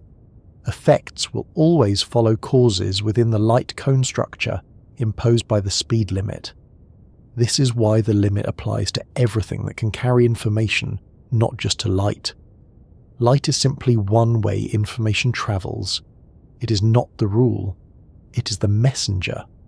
This becomes clearer when you consider situations where light is not involved at all, yet the speed limit still applies. Changes in electric fields propagate at this speed. Changes in magnetic fields propagate at this speed. Gravitational disturbances propagate at this speed. Even the influence of forces is constrained by it. Nothing updates the universe faster than this limit allows. If gravity acted instantaneously, for example, the structure of relativity would collapse. Planets would respond to changes in the sun's position immediately, regardless of distance. Different observers would disagree about when those changes occurred in ways that violate causality. The universe avoids this by ensuring gravity respects the same information speed as everything else. The same applies to quantum systems, despite how strange they can appear. Quantum entanglement sometimes gives the impression that information is exchanged instantaneously. Two particles seem to know about each other's states no matter how far apart they are. But crucially, no usable information can be transmitted faster than the cosmic speed limit using entanglement alone. Correlations appear, patterns exist. But no signal, no message, no controllable influence can outrun the limit. That distinction is vital. The universe allows correlations to exist without allowing information transfer that would break causality. Again, the limitation is not about particles or waves, it is about influence. Once information becomes the focus, the role of the speed limit becomes much clearer. It is not there to prevent races from being won too quickly. It is there to preserve the logical structure of reality. Every physical theory relies on the idea that effects follow causes. If information could propagate arbitrarily fast, that ordering would become frame-dependent in destructive ways. The speed limit prevents that by carving spacetime into regions of possible and impossible influence. Within a certain region, information can arrive. Outside it, it cannot, at least not yet. This structure gives meaning to distance, duration, and sequence. Light cones, though we don't need to dwell on the terminology, are simply maps of where information can go. They do not care whether the messenger is light, gravity, or something else entirely. They care only about the maximum rate at which influence can spread. This is why the speed limit appears even in equations that have nothing to do with optics. It is a bookkeeping constant for causality. Another way to see this is to think about how measurements are made. Measuring anything at a distance requires sending and receiving information. You cannot know what is happening somewhere else without a signal reaching you. The speed limit governs how quickly such knowledge can be acquired. This means that space and time themselves are operational concepts. They are defined by what can be measured, and measurement depends on information transfer.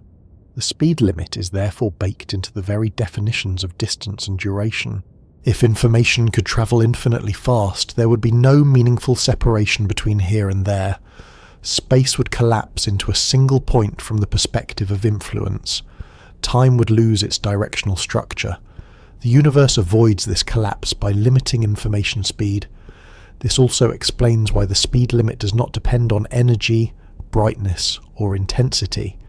You cannot send information faster by making the signal stronger. A brighter light does not arrive sooner.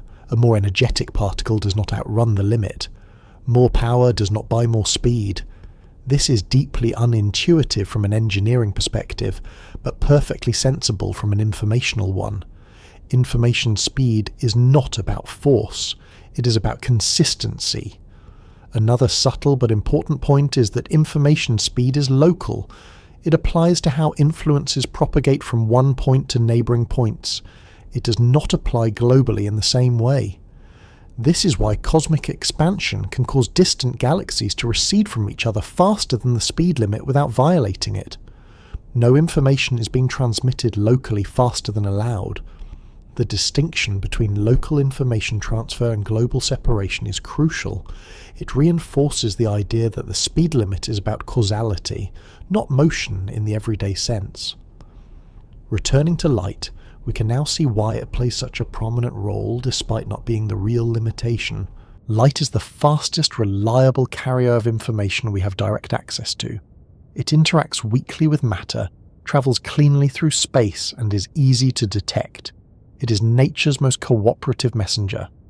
But cooperation should not be confused with authority. If tomorrow we discovered a new massless field that carried information just as efficiently, it would move at the same speed. Not because it imitates light, but because the universe only allows one maximum information speed. This universality is what makes the limit so powerful. It does not care what the message is made of. It does not care how it is encoded. It only cares that influence propagates in an orderly way. This also helps explain why faster-than-light communication is such a persistent theme in fiction and speculation. It promises a universe where information outruns causality, where distance loses meaning, where consequences can be rearranged. It feels liberating. But it also quietly dismantles the structure that makes a coherent universe possible. The moment information can travel faster than the limit, the idea of a consistent timeline breaks down. Messages can be received before they are sent in some frames of reference. Decisions can be influenced by their outcomes. The logical foundation of cause and effect erodes. The universe appears to take this very seriously. Instead of patching paradoxes after they appear, it prevents them by enforcing the speed limit universally. It does not allow exceptions. It does not allow clever loopholes. It does not allow information to cheat. This strictness sometimes feels frustrating from a human perspective.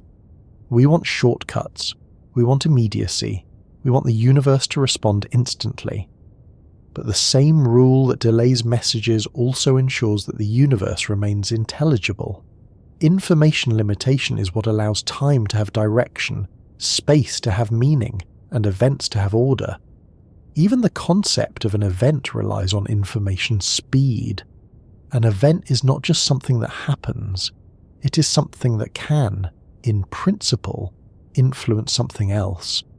If information about it could be everywhere at once, it would lose its locality. Everything would be happening everywhere simultaneously. The speed limit prevents that flattening. It preserves the texture of reality. Seen this way, the cosmic speed limit is not a constraint imposed from outside. It is a requirement for a universe that can host observers, processes, and histories. Without it, there would be no stable notion of sequence, no reliable memory, no consistent physics. Light, then, is simply the most visible expression of this requirement. It draws the boundary clearly because it lives right on it. It shows us where the edge is by tracing it relentlessly. But the edge itself belongs to information. This perspective also clarifies why time dilation and length contraction behave the way they do. They are not responses to light's behaviour. They are adjustments that preserve the information limit across different frames of reference. Space and time reshape themselves so that no observer can use motion to transmit information faster than allowed. Everything bends just enough to keep that rule intact. And once you see the speed limit as an information limit, many lingering questions begin to soften. Why can't signals outrun light? Why can't gravity act instantly? Why can't entanglement be used to send messages faster than allowed? Why does energy grow without bound near the limit? All of these are different expressions of the same principle. Information must travel in an orderly way, or the universe loses coherence. This doesn't make the universe restrictive, it makes it stable. At this point, the speed limit has quietly changed its identity. It began as something that sounded like a property of light. Then it became a rule about motion. Then it revealed itself as a limit on information, and now, almost without announcing the shift, it takes on an even deeper role. It becomes the structure that decides what can cause what, and in what order. Not just occasionally, not just in extreme situations, but always. Cause and effect feel so basic that we rarely stop to examine them. You push a glass, it tips over. You flip a switch, the light turns on. You drop a stone, it falls. The sequence feels obvious. First this, then that, cause precedes effect. The world behaves itself. But this apparent simplicity hides an extraordinary amount of structure. The universe has to work very hard to make cause and effect feel so reliable. The cosmic speed limit is doing most of that work. To see why, imagine stripping it away. Imagine a universe where influences could propagate infinitely fast. No delay, no travel time, no waiting. At first, this might seem like a universe where cause and effect still exist, just faster. You act. The consequence happens immediately. What could go wrong? What goes wrong is consistency. In such a universe, different observers moving relative to one another would not agree on the order of events. Because time itself is relative, removing the speed limit would allow signals to arrive before they were sent in some frames of reference. An effect could be observed before its cause, not just theoretically, but operationally. This is not a philosophical discomfort. It is a logical breakdown. If causes can arrive after their effects depending on how you move, then the idea of causation loses meaning. You could respond to something that has not yet happened. Decisions could be influenced by outcomes. Paradoxes would not be rare curiosities, they would be routine. The universe avoids this by enforcing a strict boundary on how fast influence can propagate. That boundary carves space-time into regions. Some events can influence others, some cannot. Some can influence others only after a delay. This structure is not optional. It is what makes physics possible at all. Every event sits inside this structure. It has a past, a future, and a vast elsewhere that cannot affect it yet.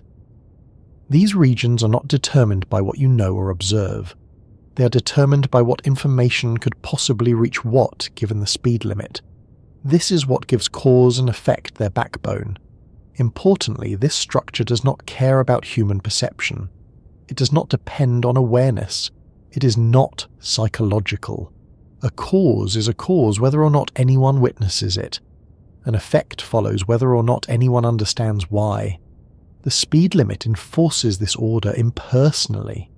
This is why cause and effect are preserved even when time behaves strangely, even when clocks disagree, even when simultaneity dissolves, even when time stretches and contracts depending on motion and gravity.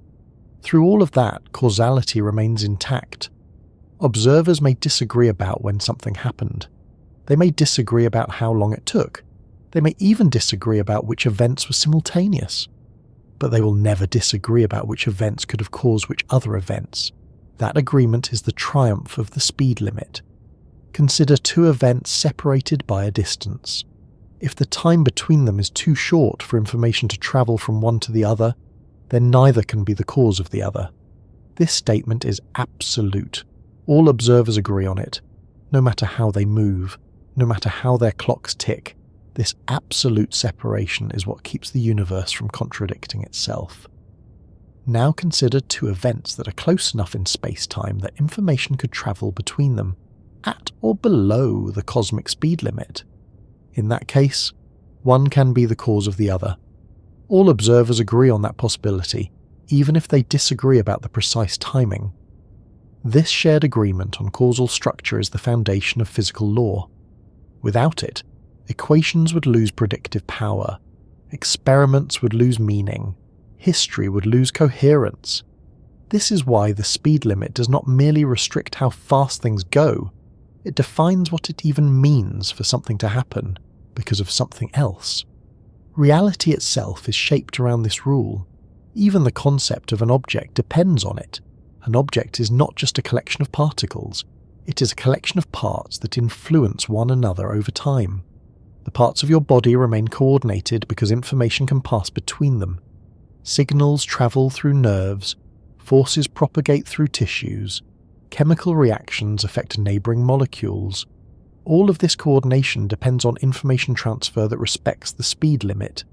If information could propagate infinitely fast, objects would not have internal structure in the way we understand it. There would be no meaningful delay between a cause and its effect within the object. Everything would happen at once. The distinction between parts would blur. The speed limit gives objects their integrity. It also gives processes their direction. Thermodynamics, for example, relies on the idea that systems evolve over time from one state to another. Heat flows. Entropy increases.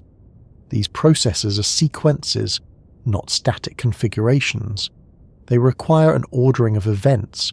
That ordering is underwritten by the same causal structure enforced by the speed limit. Even memory depends on it. A memory is a physical record of a past event. Creating it requires signals to propagate, changes to be stored, states to evolve. If information could arrive before it was generated, memory would be incoherent. You could remember things that had not yet happened.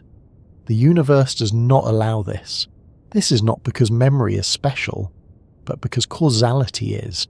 The same applies to communication. A message sent must be received after it is sent. This seems obvious, but it is only obvious because the speed limit enforces it. Without that enforcement, communication would not be directional. Conversations would lose sequence. Language itself would struggle to exist. The speed limit quietly supports every chain of reasoning. Even logic depends on it. Logic assumes that premises come before conclusions, that evidence precedes inference, that steps follow one another. If cause and effect could be rearranged freely by motion, logic would become frame-dependent. Truth would depend on velocity. The universe avoids that outcome by making causality invariant. This invariance is not imposed by fiat. It emerges from the structure of space-time shaped by the speed limit. What's remarkable is how invisible this structure usually is. We do not feel it, we do not see it. We simply live inside it. Cause follows effect. Time seems to flow. The world makes sense. Only when we push the universe to extremes do we glimpse the machinery underneath. Near the cosmic speed limit, time dilates to protect causality. Near massive objects, time warps to preserve it. Across vast distances, delays appear to maintain it. Everywhere, the same rule operates. This rule is so fundamental that it shapes not just physics, but what counts as reality. An event that cannot influence anything else is physically irrelevant. It exists mathematically, perhaps, but it has no consequences. Physics is not about isolated points, it is about relationships. Those relationships are defined by what can affect what. The speed limit defines those relationships. This is why the limit appears even in discussions about the edge of the observable universe. There are regions of the universe whose light has not had time to reach us. We cannot be influenced by them yet. They exist, but they are causally disconnected from us for now. Our reality is bounded not by where space ends, but by where influence can reach. This boundary is dynamic. As time passes, more regions come into causal contact. More information arrives. The observable universe grows. All of this is governed by the same speed limit. It also explains why questions about what is happening right now everywhere are ill-posed. There is no universal right now. There is only what can influence what and when. Reality is not a single synchronized stage. It is a network of causally connected regions. The speed limit is the wiring diagram. Even the laws of physics themselves are shaped by this. They are local laws. They tell you how things evolve based on nearby conditions. They do not require instantaneous knowledge of the entire universe. They do not reach across space without delay. This locality is not an aesthetic choice. It is enforced by the speed limit. Without it, laws would have to be non-local. They would need to account for distant conditions instantaneously. The complexity would be overwhelming, predictability would suffer. The universe chooses locality instead. This choice makes it possible for complex structures to form: galaxies, stars, planets, life, minds.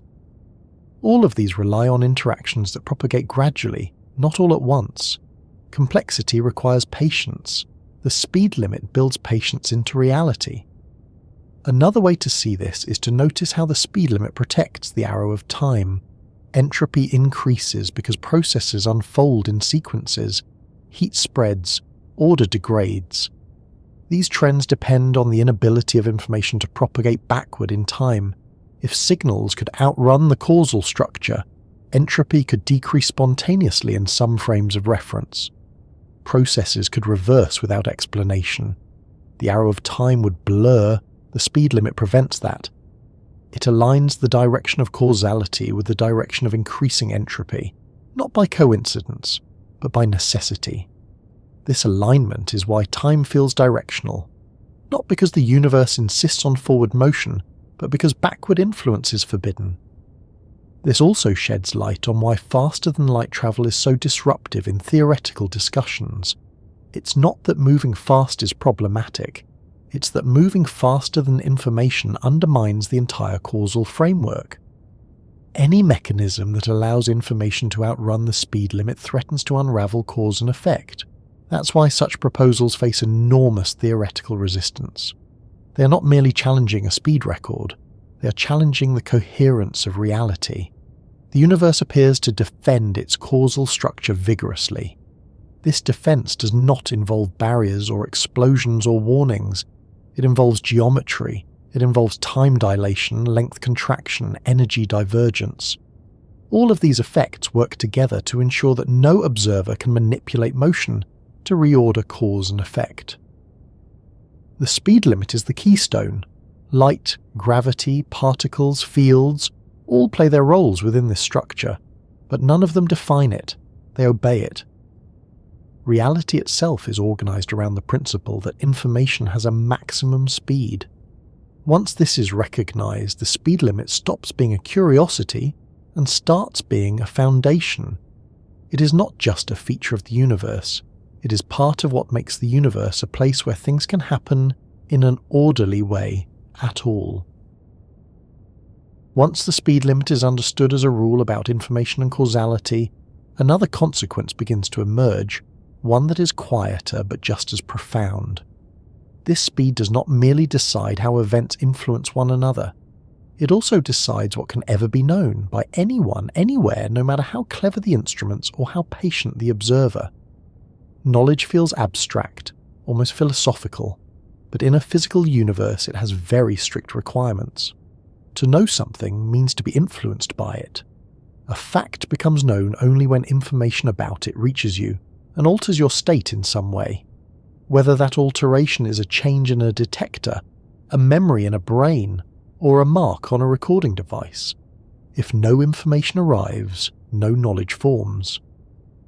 The cosmic speed limit is the rule that governs this arrival. It does not care how important the event is. It does not care how curious the observer is. It does not care how advanced a civilization becomes. If information cannot reach you within the allowed structure of space-time, then that event is, for you, unknowable. This is not a limitation of technology. It is a limitation of reality. At first, this idea feels restrictive, almost unfair. We're used to thinking of knowledge as something that expands indefinitely with better tools, bigger telescopes, faster computers, more sensitive detectors. History encourages this optimism. Every generation sees farther, measures more precisely, and uncovers details that were once completely hidden. But this steady expansion happens within boundaries that never move. No matter how powerful a telescope becomes, it cannot see beyond regions whose light has not had time to reach us. No matter how sensitive a detector is, it cannot register an influence that has not yet arrived. No matter how long you wait, there are events whose information will never reach you at all. The speed limit defines these horizons. One of the most striking examples is the observable universe. The universe may be vastly larger than what we can see, possibly infinite, but the part of it that can ever influence us is limited.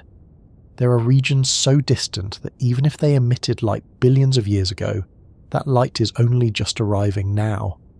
And there are regions so distant that their light will never arrive, not even in the infinite future, because space itself is expanding. These regions exist, they are real, but they are permanently outside our causal reach. This is not a statement about ignorance, it is a statement about structure. The speed limit, combined with the history of cosmic expansion, draws a boundary around what can be known. Everything outside that boundary is not merely unknown at present, it is unknowable in principle. That distinction matters. In many areas of human thought, unknown things are simply things we have not discovered yet. They invite curiosity and effort, but unknowable things are different. They are not hiding, they are inaccessible.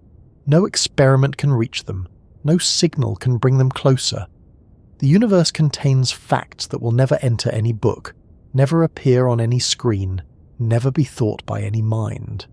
This is not because those facts are secret. It is because information about them cannot travel fast enough to cross the structure imposed by space-time. The same rule applies at smaller scales as well. Consider a supernova explosion in a distant galaxy. For years, centuries, or millions of years after it happens, it does not exist for us in any meaningful way. The event has occurred, matter has been rearranged, energy has been released, but until information reaches us, our reality remains unchanged by it. From our perspective, the explosion is not part of our present, it belongs to our future. This is not a poetic statement, it is a physical one. Events enter reality, for us, only when information arrives. The speed limit ensures that reality is layered. Different observers inhabit different slices of it, depending on what information has reached them. There is no single, global inventory of everything that is happening right now. This alone challenges a deeply ingrained assumption. We often imagine the universe as a giant snapshot, with all events existing simultaneously in some grand present moment. The speed limit quietly dismantles that picture. There is no universal now. There are only local nows, defined by causal contact. What you can know now is limited to what has had time to reach you. What you can know later depends on how long you wait and how fast information can travel. And what you can never know is determined by regions that will never be causally connected to you. This has profound implications for science itself. Scientific knowledge relies on observation, measurement, and inference. All of these require information transfer. Experiments must send signals to detectors, telescopes must receive light, probes must transmit data. The speed limit does not merely slow these processes, it defines their scope. There are questions that physics can answer, and questions it cannot, not because they are poorly formed, but because the answers lie outside our causal horizon. For example, what is happening right now in regions beyond the observable universe? The question sounds reasonable, but it has no operational meaning. There is no experiment that could ever verify an answer. There is no information that could ever arrive to confirm or refute it. The speed limit turns such questions into empty gestures, not false, not true, simply disconnected. This does not mean science is incomplete in a disappointing way. It means science is honest about its domain. The universe does not offer omniscience, it offers coherence. Another consequence of this limitation is that all knowledge is delayed knowledge. Even the light from the sun takes time to reach Earth. When you see the sun, you're seeing it as it was several minutes ago. When you see distant galaxies, you're seeing them as they were millions or billions of years ago. This delay is not an inconvenience. It is a fundamental feature of knowledge. There is no way to know what something is doing right now, unless you are co-located with it. And even then, your knowledge is local. It does not extend instantaneously outward. This means that the universe does not present itself as a synchronized system.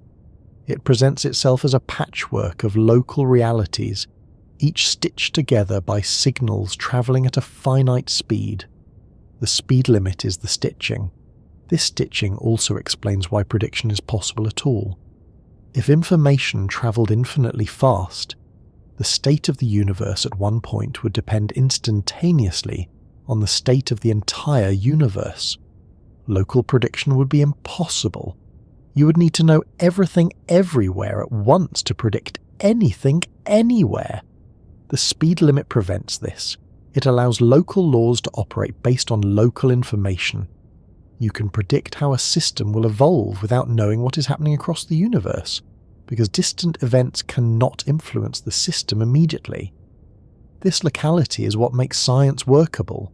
It is also what makes ignorance manageable. There are things you do not know now, but could know later because information is on its way. There are things you do not know now, but could know by moving closer or waiting longer. And there are things you will never know, because no path exists for information to travel to you. The speed limit organizes these categories cleanly. Even memory operates within this structure. Memory is delayed knowledge of past events. The brain stores information that arrived earlier and uses it to guide present action. This is only possible because information arrives in an orderly sequence. If information from the future could arrive before information from the past, memory would lose coherence.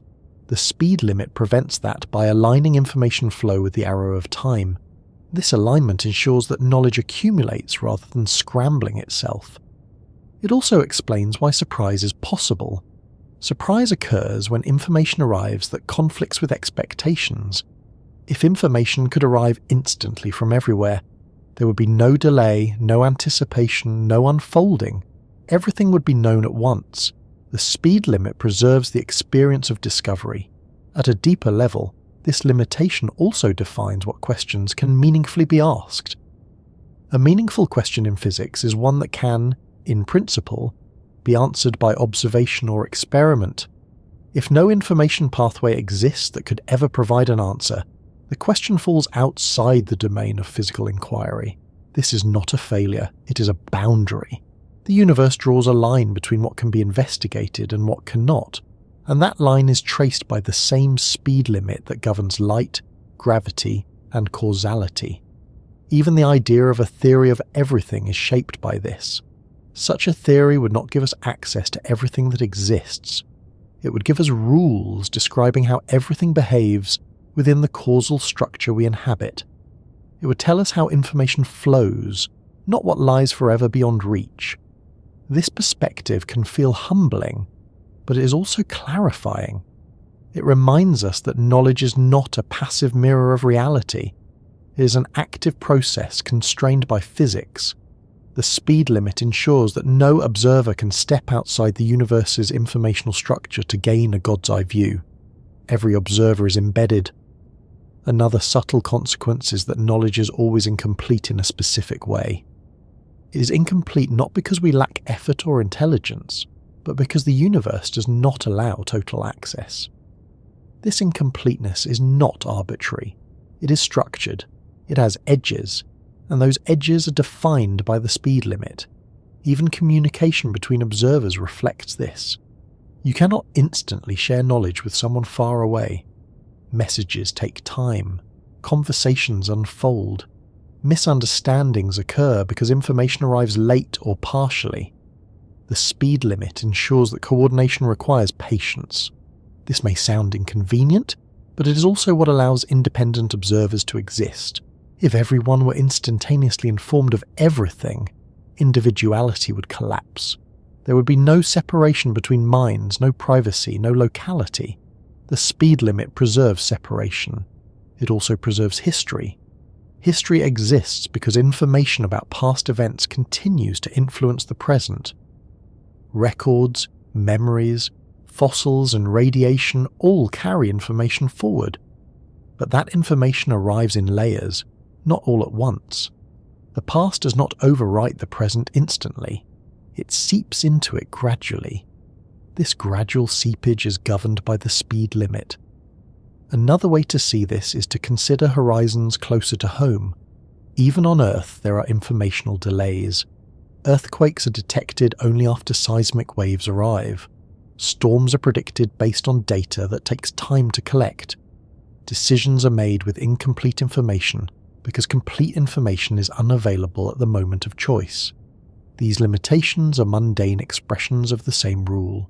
The speed limit is not something that only matters for stars and galaxies. It shapes everyday knowledge as well. When you hear a sound, you are hearing the past. When you see a flash of lightning, you see it before you hear it because light carries information faster than sound. These small delays are usually ignored, but they are reminders that knowledge is never instantaneous. The universe never updates all observers at once. This also explains why time travel into the past is so problematic.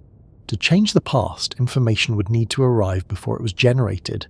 That would violate the speed limit's alignment with causality. The universe resists this not through prohibition, but through structure. There is simply no path for such information to take. Returning to the cosmic scale, this limitation also shapes cosmology. Our models of the universe are built from the information that has reached us.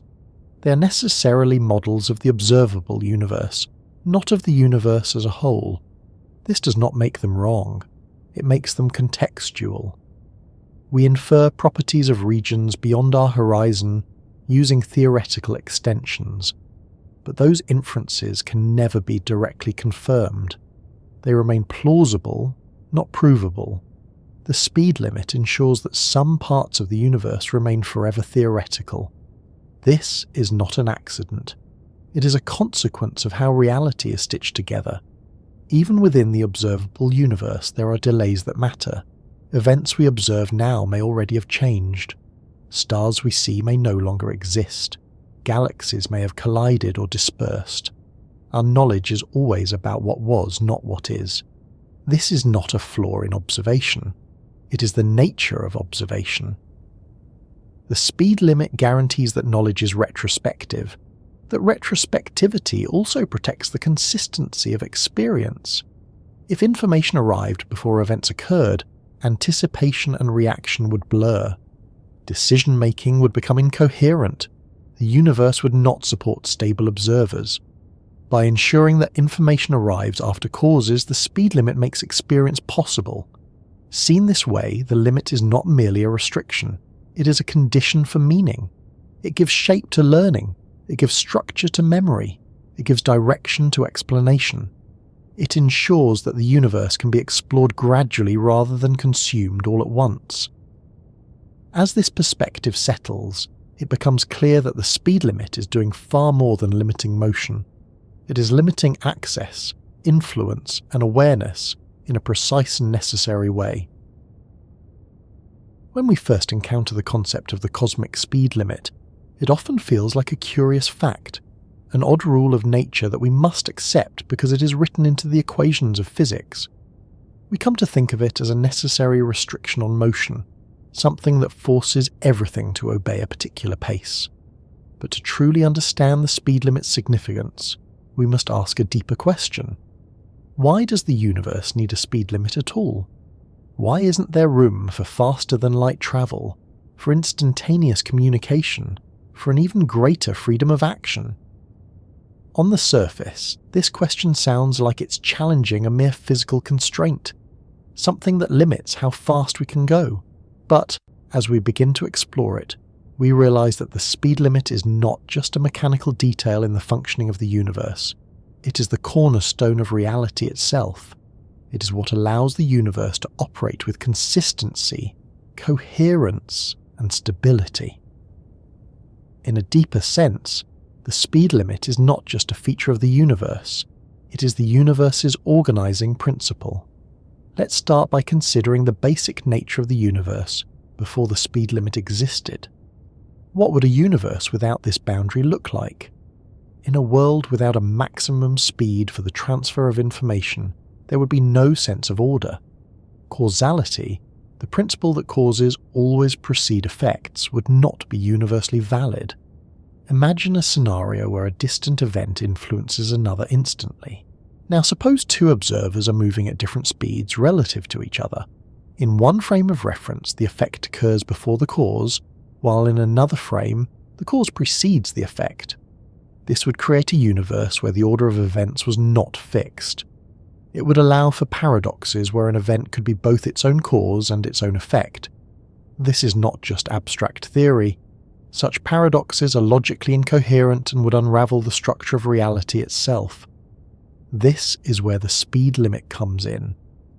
The universe imposes a maximum speed on the transfer of information, whether that information comes in the form of light, gravity, or any other signal, so that causality remains intact. This ensures that everything happens in an orderly, predictable way. It guarantees that effects follow causes, and that the chain of events can be traced consistently, no matter where you are, no matter how you're moving. At the heart of this question is the fundamental nature of causality. In a universe without a speed limit, events could influence one another instantaneously, and the structure of cause and effect would become entirely frame-dependent. The ordering of events could shift depending on an observer's position or motion relative to the events. This would create an utterly unstable universe, where the laws of physics could become subjective. The idea of what happens first would cease to have universal meaning. In that world, nothing would ever truly be connected in a stable, predictable way. The speed limit prevents this collapse by defining the maximum rate at which information, influence, or cause can propagate. It ensures that events follow one another in a way that everyone, no matter how they're moving, can agree on. It locks the structure of reality into place and guarantees consistency across all frames of reference. This is why the speed limit is not just a convenience or a technical feature. It's the thing that allows us to describe the universe with laws that hold universally. We've seen that without this limit, causality would break down, but that is just one part of the story. The speed limit also enables space and time to be meaningful. These two dimensions are not just abstract concepts, they are the very fabric that holds everything together. Time is the measure of cause and effect unfolding. Space is the separation between different events and objects, and it allows us to relate them to one another. But for space and time to be meaningful in the way we experience them, there must be a limit on how fast things can influence one another. Without this constraint, space and time would lose their structure, and they would collapse into a single, chaotic mass. Objects would no longer occupy distinct locations, events would no longer have clear sequences, and all of this would unravel into a kind of abstract soup, where nothing could ever be measured, predicted, or known. The speed limit is not just a consequence of the physical laws we observe, it is the reason those laws hold together.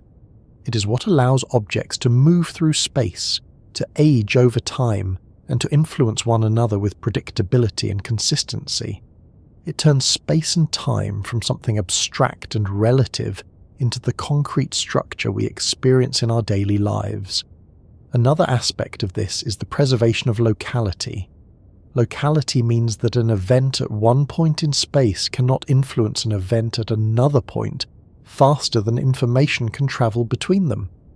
This ensures that physical processes happen at a rate that can be measured and understood within the context of their surrounding conditions. If information could travel faster than light, it would introduce non-locality into the universe. Events would become instantaneously connected across vast distances, and the precise mechanics of how things interact would become fundamentally unpredictable. By enforcing locality, the speed limit anchors objects and events to a specific place and time. It ensures that any event is rooted in its context. This contextual connection is essential for the stability of physical processes. For example, the way objects fall due to gravity, the way particles interact in a field, and the way waves propagate through matter all depend on the fact that information can only travel so fast. Without this limitation, the universe would experience a kind of quantum disorder at macroscopic scales.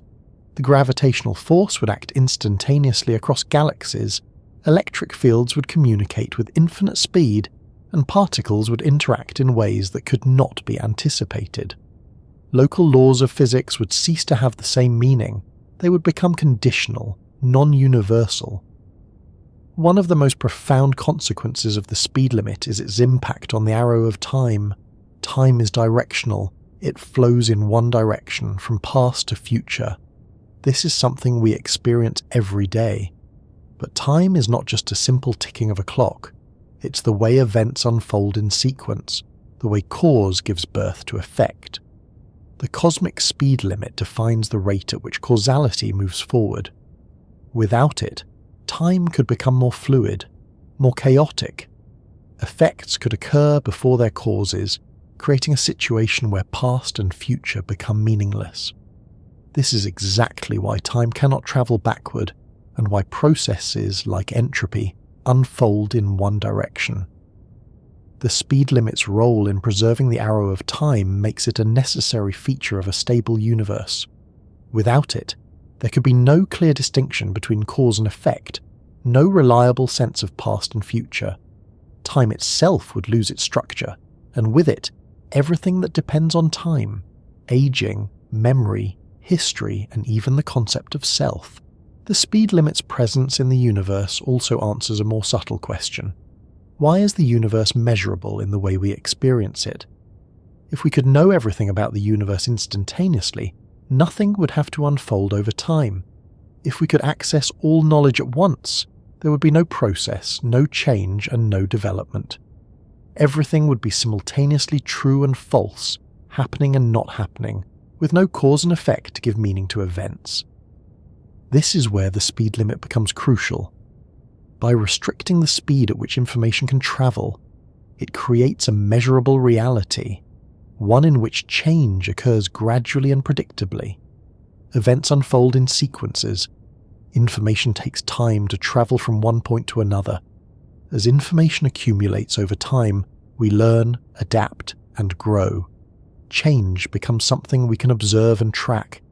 And this process of change, unfolding within the bounds of the speed limit, gives rise to the universe we experience. A universe that is coherent, stable, and knowable. So, why does the universe need a speed limit at all? It's not simply to restrict motion or to prevent superfast spaceships. The speed limit is what makes the universe function as a coherent, structured reality. It creates the framework within which causality, space, time, and even knowledge can exist in a stable, predictable way. Without this limit, cause and effect would break down, time would lose direction, locality would disappear, and knowledge would become impossible. The speed limit is not a feature of the universe. It is the organizing principle that makes everything in the universe possible, from the smallest particle interaction to the largest cosmic events. Understanding this is key because it shows that the speed limit is not arbitrary. It is not a result of technological constraints, nor is it a cosmic accident. It is the foundation of how the universe is structured. It is the reason why cause and effect are meaningful, why time flows in one direction, and why knowledge can be built over time. At this point, the speed limit has stopped feeling like a number. It no longer feels like a measurement you could write down, memorize, or compare. Instead, it has become something quieter and more pervasive, a constant that does not merely describe how the universe behaves, but reveals something about what the universe is.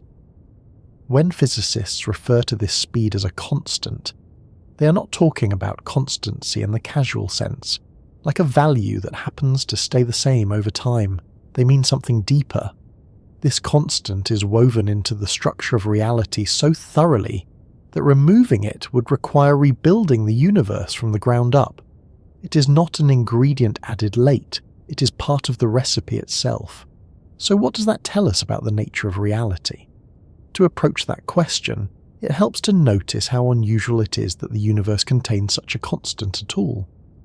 Many quantities in physics depend on conditions. Temperature varies, density changes, speeds usually depend on circumstances. Even forces can weaken or strengthen depending on distance or configuration.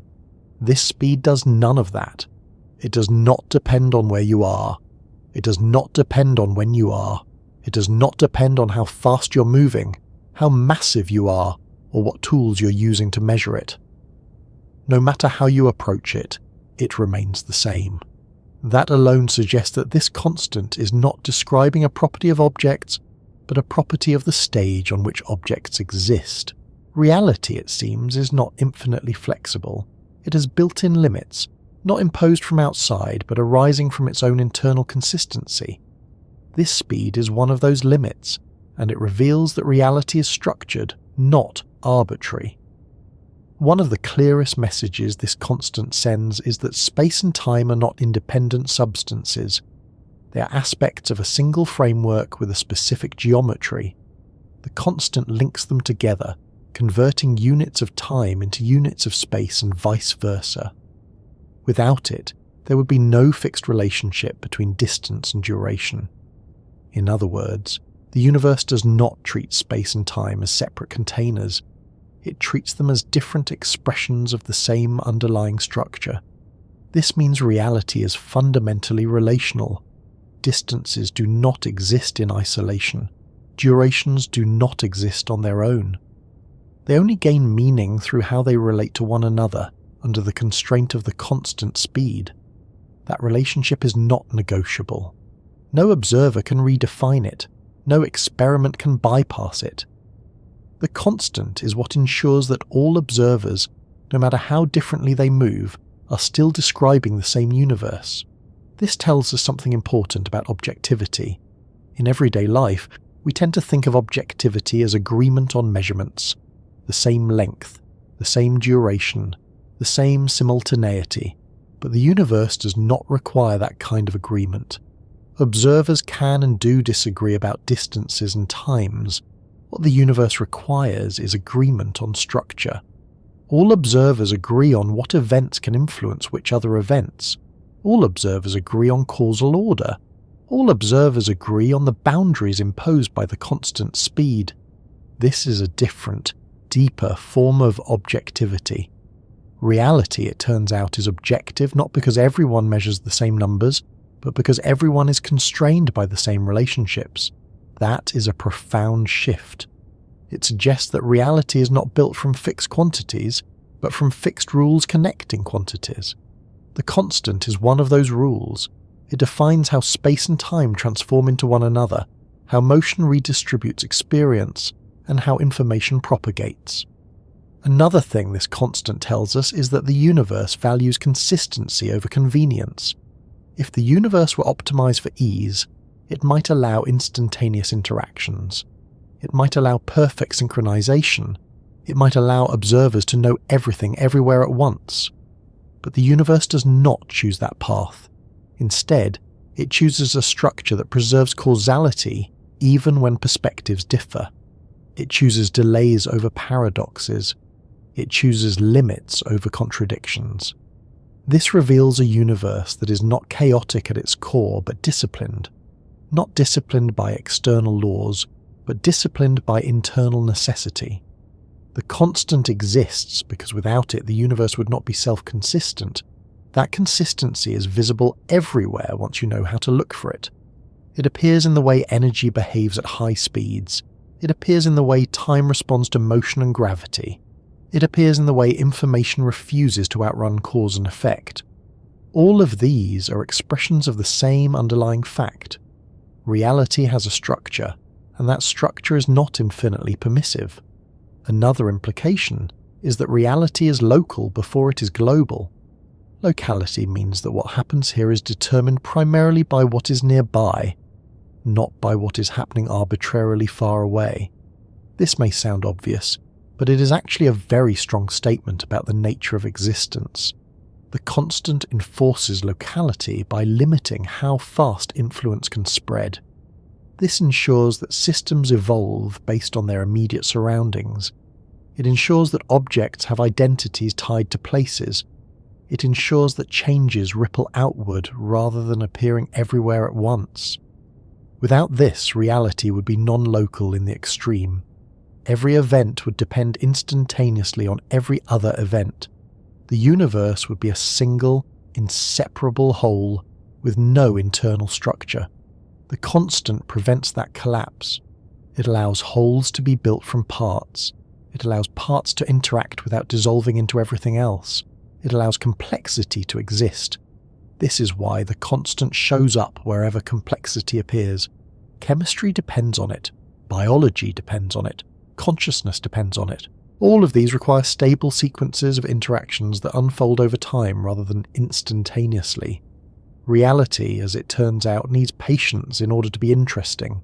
The constant builds patience into the universe. Another message hidden in this constant is that reality is process-based rather than static. In a universe with instantaneous interactions, everything would be determined all at once. There would be no unfolding, no becoming, no history. The universe would exist as a single frozen configuration with no meaningful sense of change. The constant prevents that by ensuring that change takes time. Information arrives gradually. Effects follow causes with delays. Processes unfold step by step. This makes time more than a parameter. It makes time an essential ingredient of existence. The universe is not just a collection of things. It is a collection of processes, and those processes require time structured by limits. This also reframes how we think about determinism. A universe with a speed limit can still be deterministic in principle, but it is not immediately transparent. You cannot know everything at once. You cannot compute the entire future instantly. Knowledge arrives as processes unfold. This gives reality an open quality, not because the future is undetermined, but because it is inaccessible until information has had time to propagate. The constant is what creates that gap between what exists and what is known. Another insight the constant offers is about symmetry. At first glance, the universe seems full of asymmetries. Past and future are different. Left and right can differ in certain interactions. Matter and antimatter behave differently. But beneath these asymmetries lie deep symmetries that physics keeps uncovering. The constant speed is part of one of the deepest symmetries of all. It ensures that the laws of physics take the same form for all observers, regardless of their motion. This does not mean everyone sees the same outcomes. It means everyone can describe outcomes using the same rules. Reality, in this sense, is fair. Not in the moral sense, but in the structural sense. No observer is privileged. No frame of reference is special. The constant enforces that fairness. It ensures that no observer can manipulate motion to gain access to forbidden information. No observer can outrun causality. No observer can declare themselves at rest relative to the universe itself.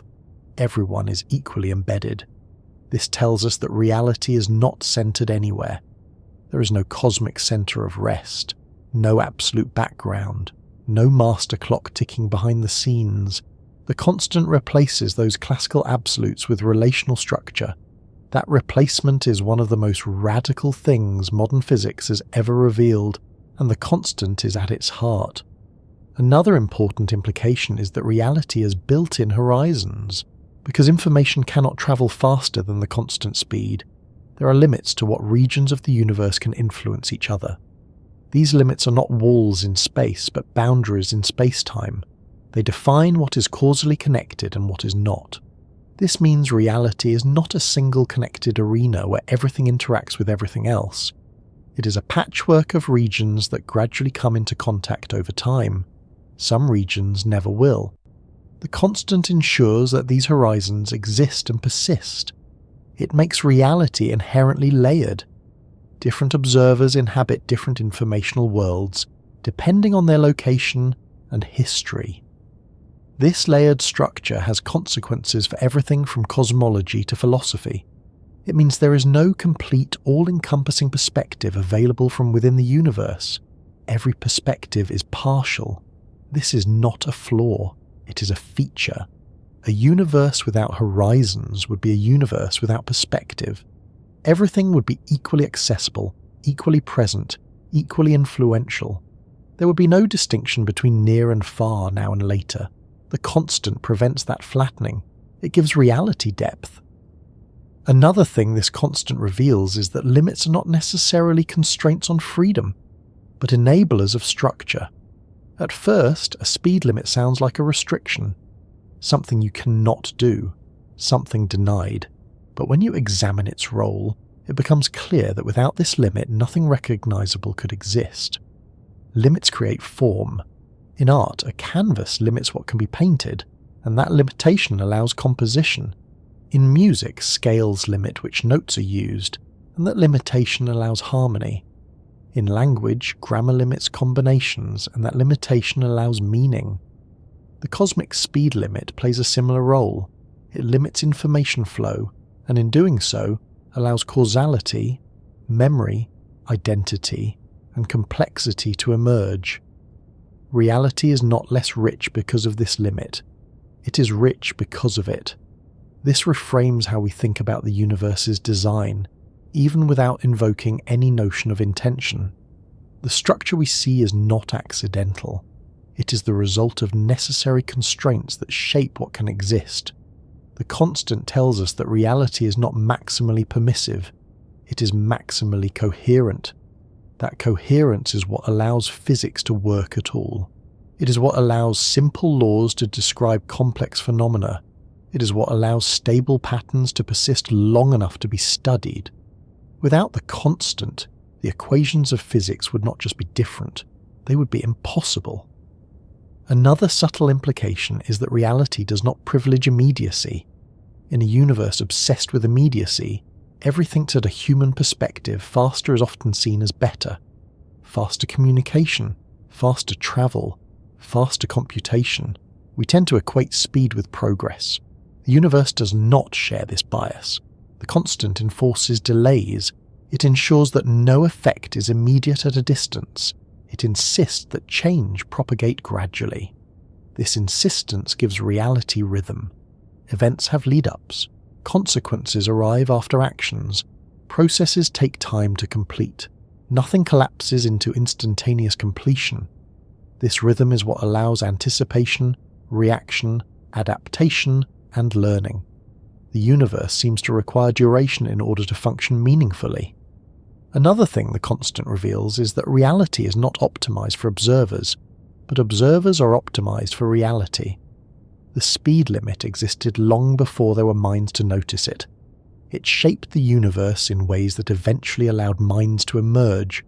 Those minds then evolved within the constraints it imposed. We are comfortable with the constant, not because it was designed for us, but because we were shaped by it. Our perception of time, our experience of causality, our ability to remember and predict, all depend on information flowing at finite speeds. A universe without this constant would not merely be unfamiliar, it would be uninhabitable by observers like us. This suggests that the constant is not an arbitrary parameter that could be tweaked without consequence. It is deeply tied to the kind of universe that can host complexity and awareness. Change it significantly, and reality would not just behave differently, it would cease to support structure at all. This is why the constant appears again and again in fundamental equations. It is not because physicists like to reuse symbols, it is because the same structural requirement appears everywhere. Whenever space and time interact, the constant is there. Whenever energy and mass relate, the constant is there. Whenever causality is preserved, the constant is there. It is the glue, and importantly, it is not something that could gradually vary without consequence. A universe where the constant drifted over time would be a universe where causality itself drifted. Past and future relationships would change. Horizons would shift unpredictably. Physical laws would lose coherence. The stability of the constant is as important as its value. This stability tells us that reality is not improvising moment to moment. It has a fixed underlying structure that persists. That persistence is what allows us to do science at all. When you step back and take all of this together, a picture emerges.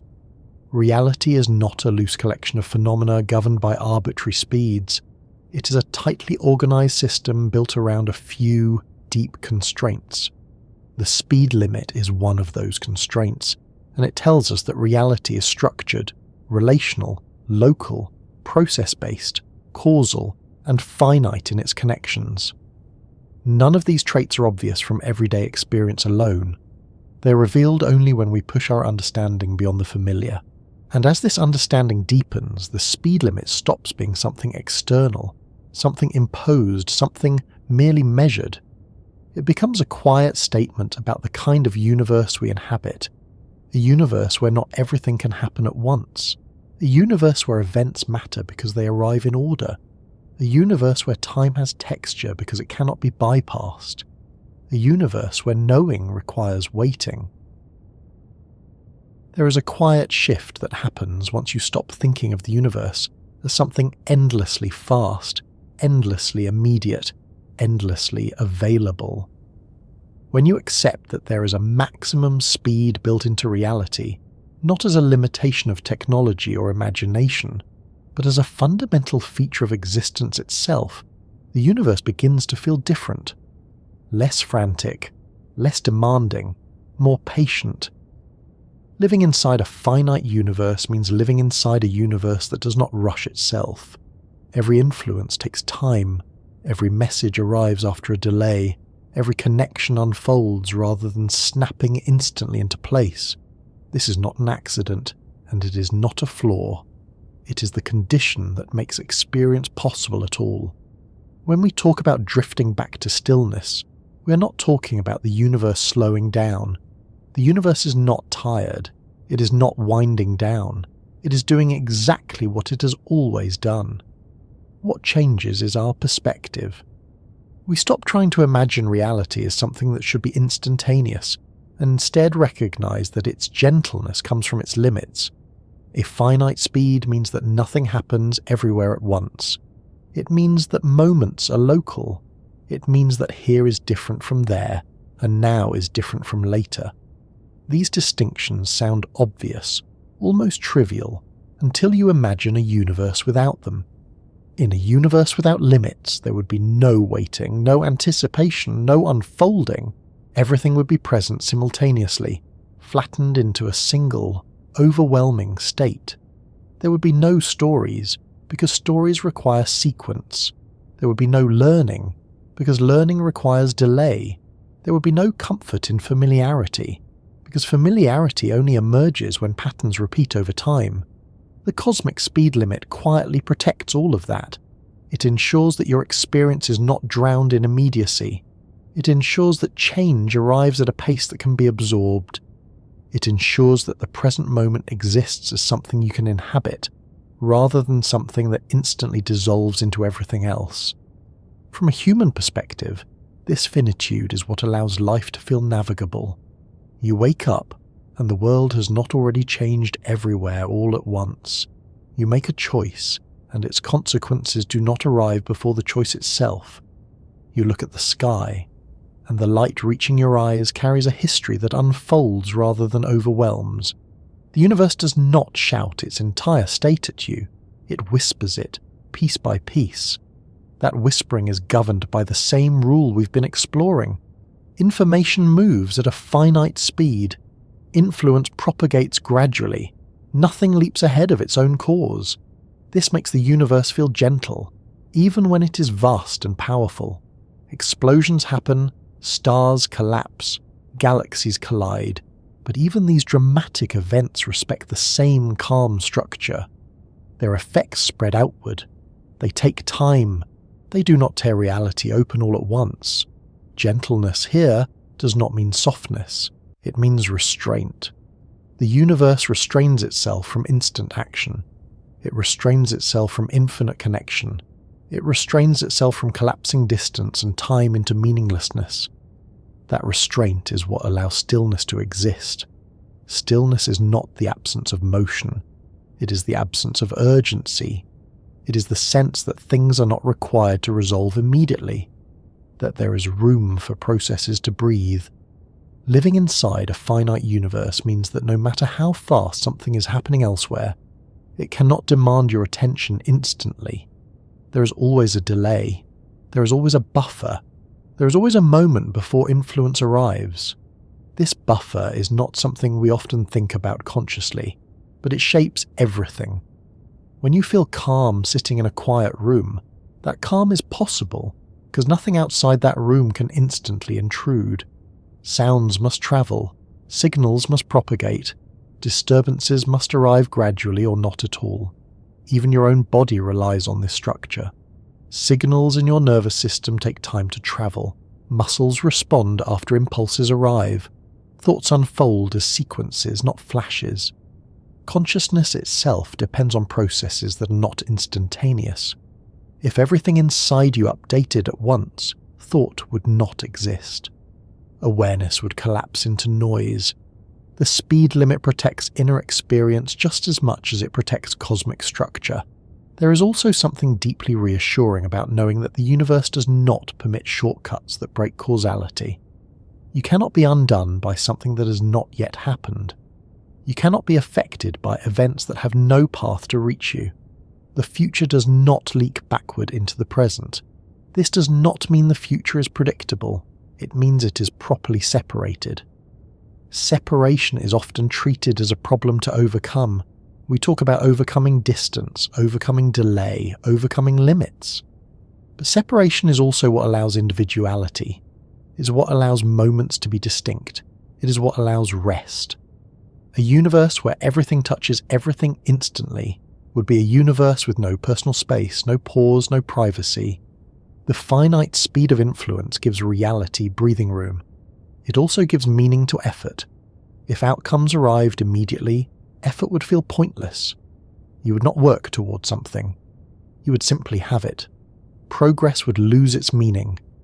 Because the universe enforces delay, effort matters. Waiting matters. Preparation matters.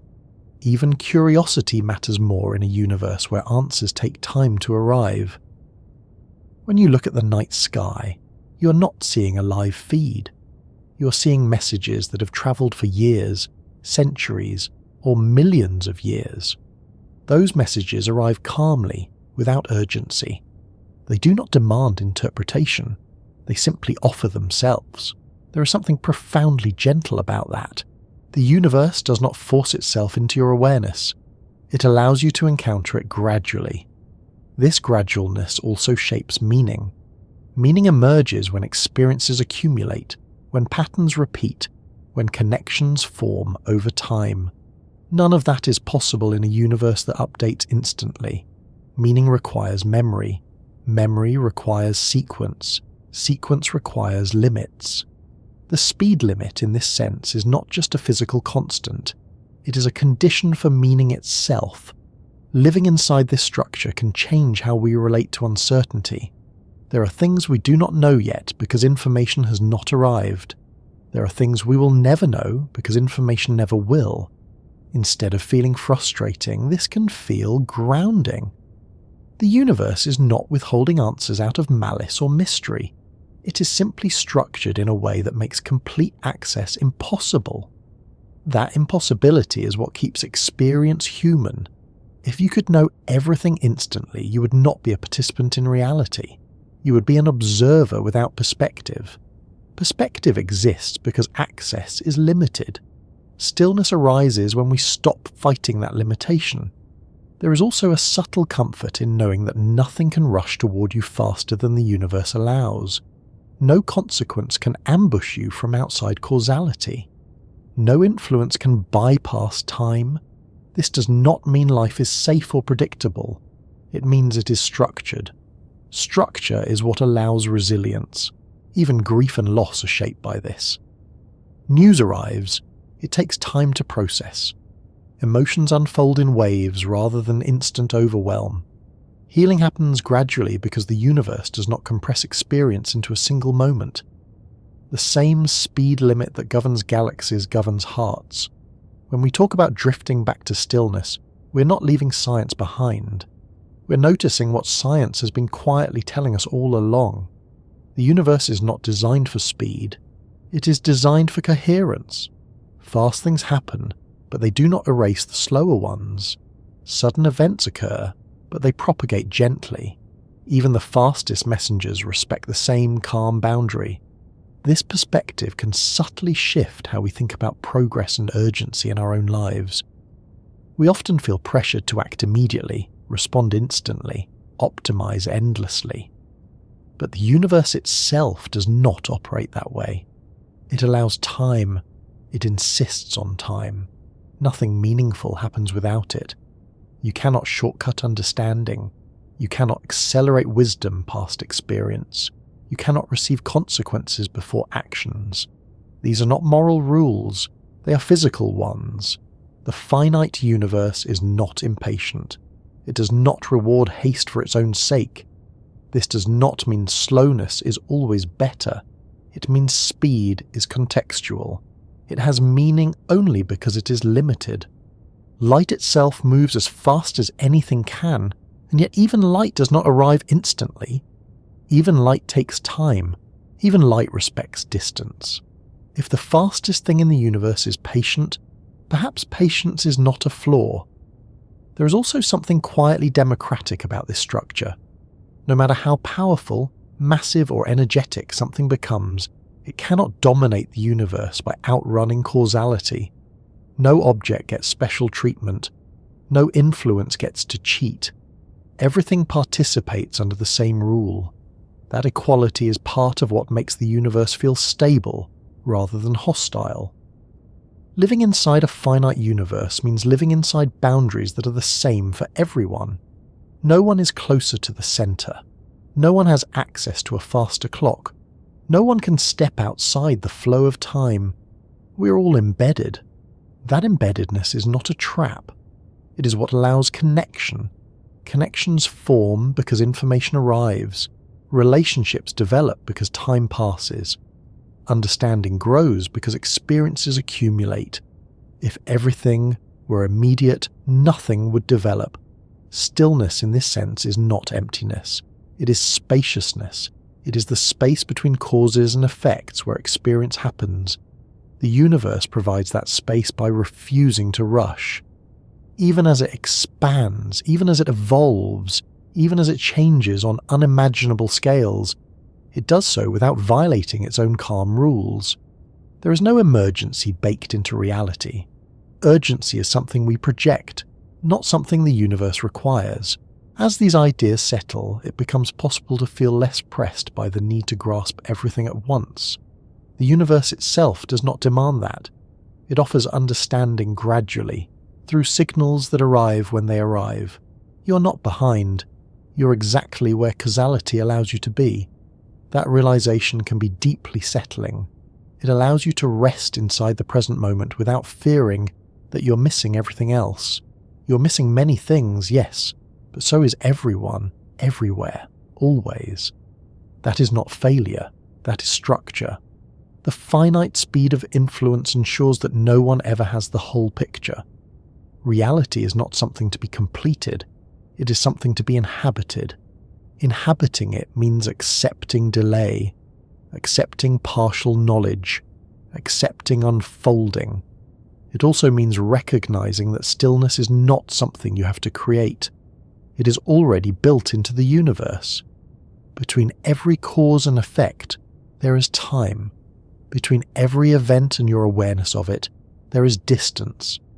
Between every question and its answer, there is waiting. These gaps are not empty. They are where experience lives. As you drift back into stillness, you're not stepping outside the universe's rules. You're aligning with them. You're letting the finite nature of reality do what it has always done. Pace itself, hold structure, allow moments to exist without collapsing into one another. The speed of light is not about light. It is about this gentleness.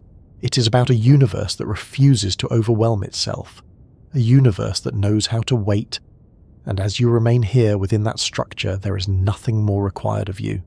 No conclusion to reach, no insight to finalize, just the quiet understanding that the same rule-shaping galaxies also shapes the calm space you occupy now, and will continue to do so, steadily, without rushing, as reality carries on exactly as it always has.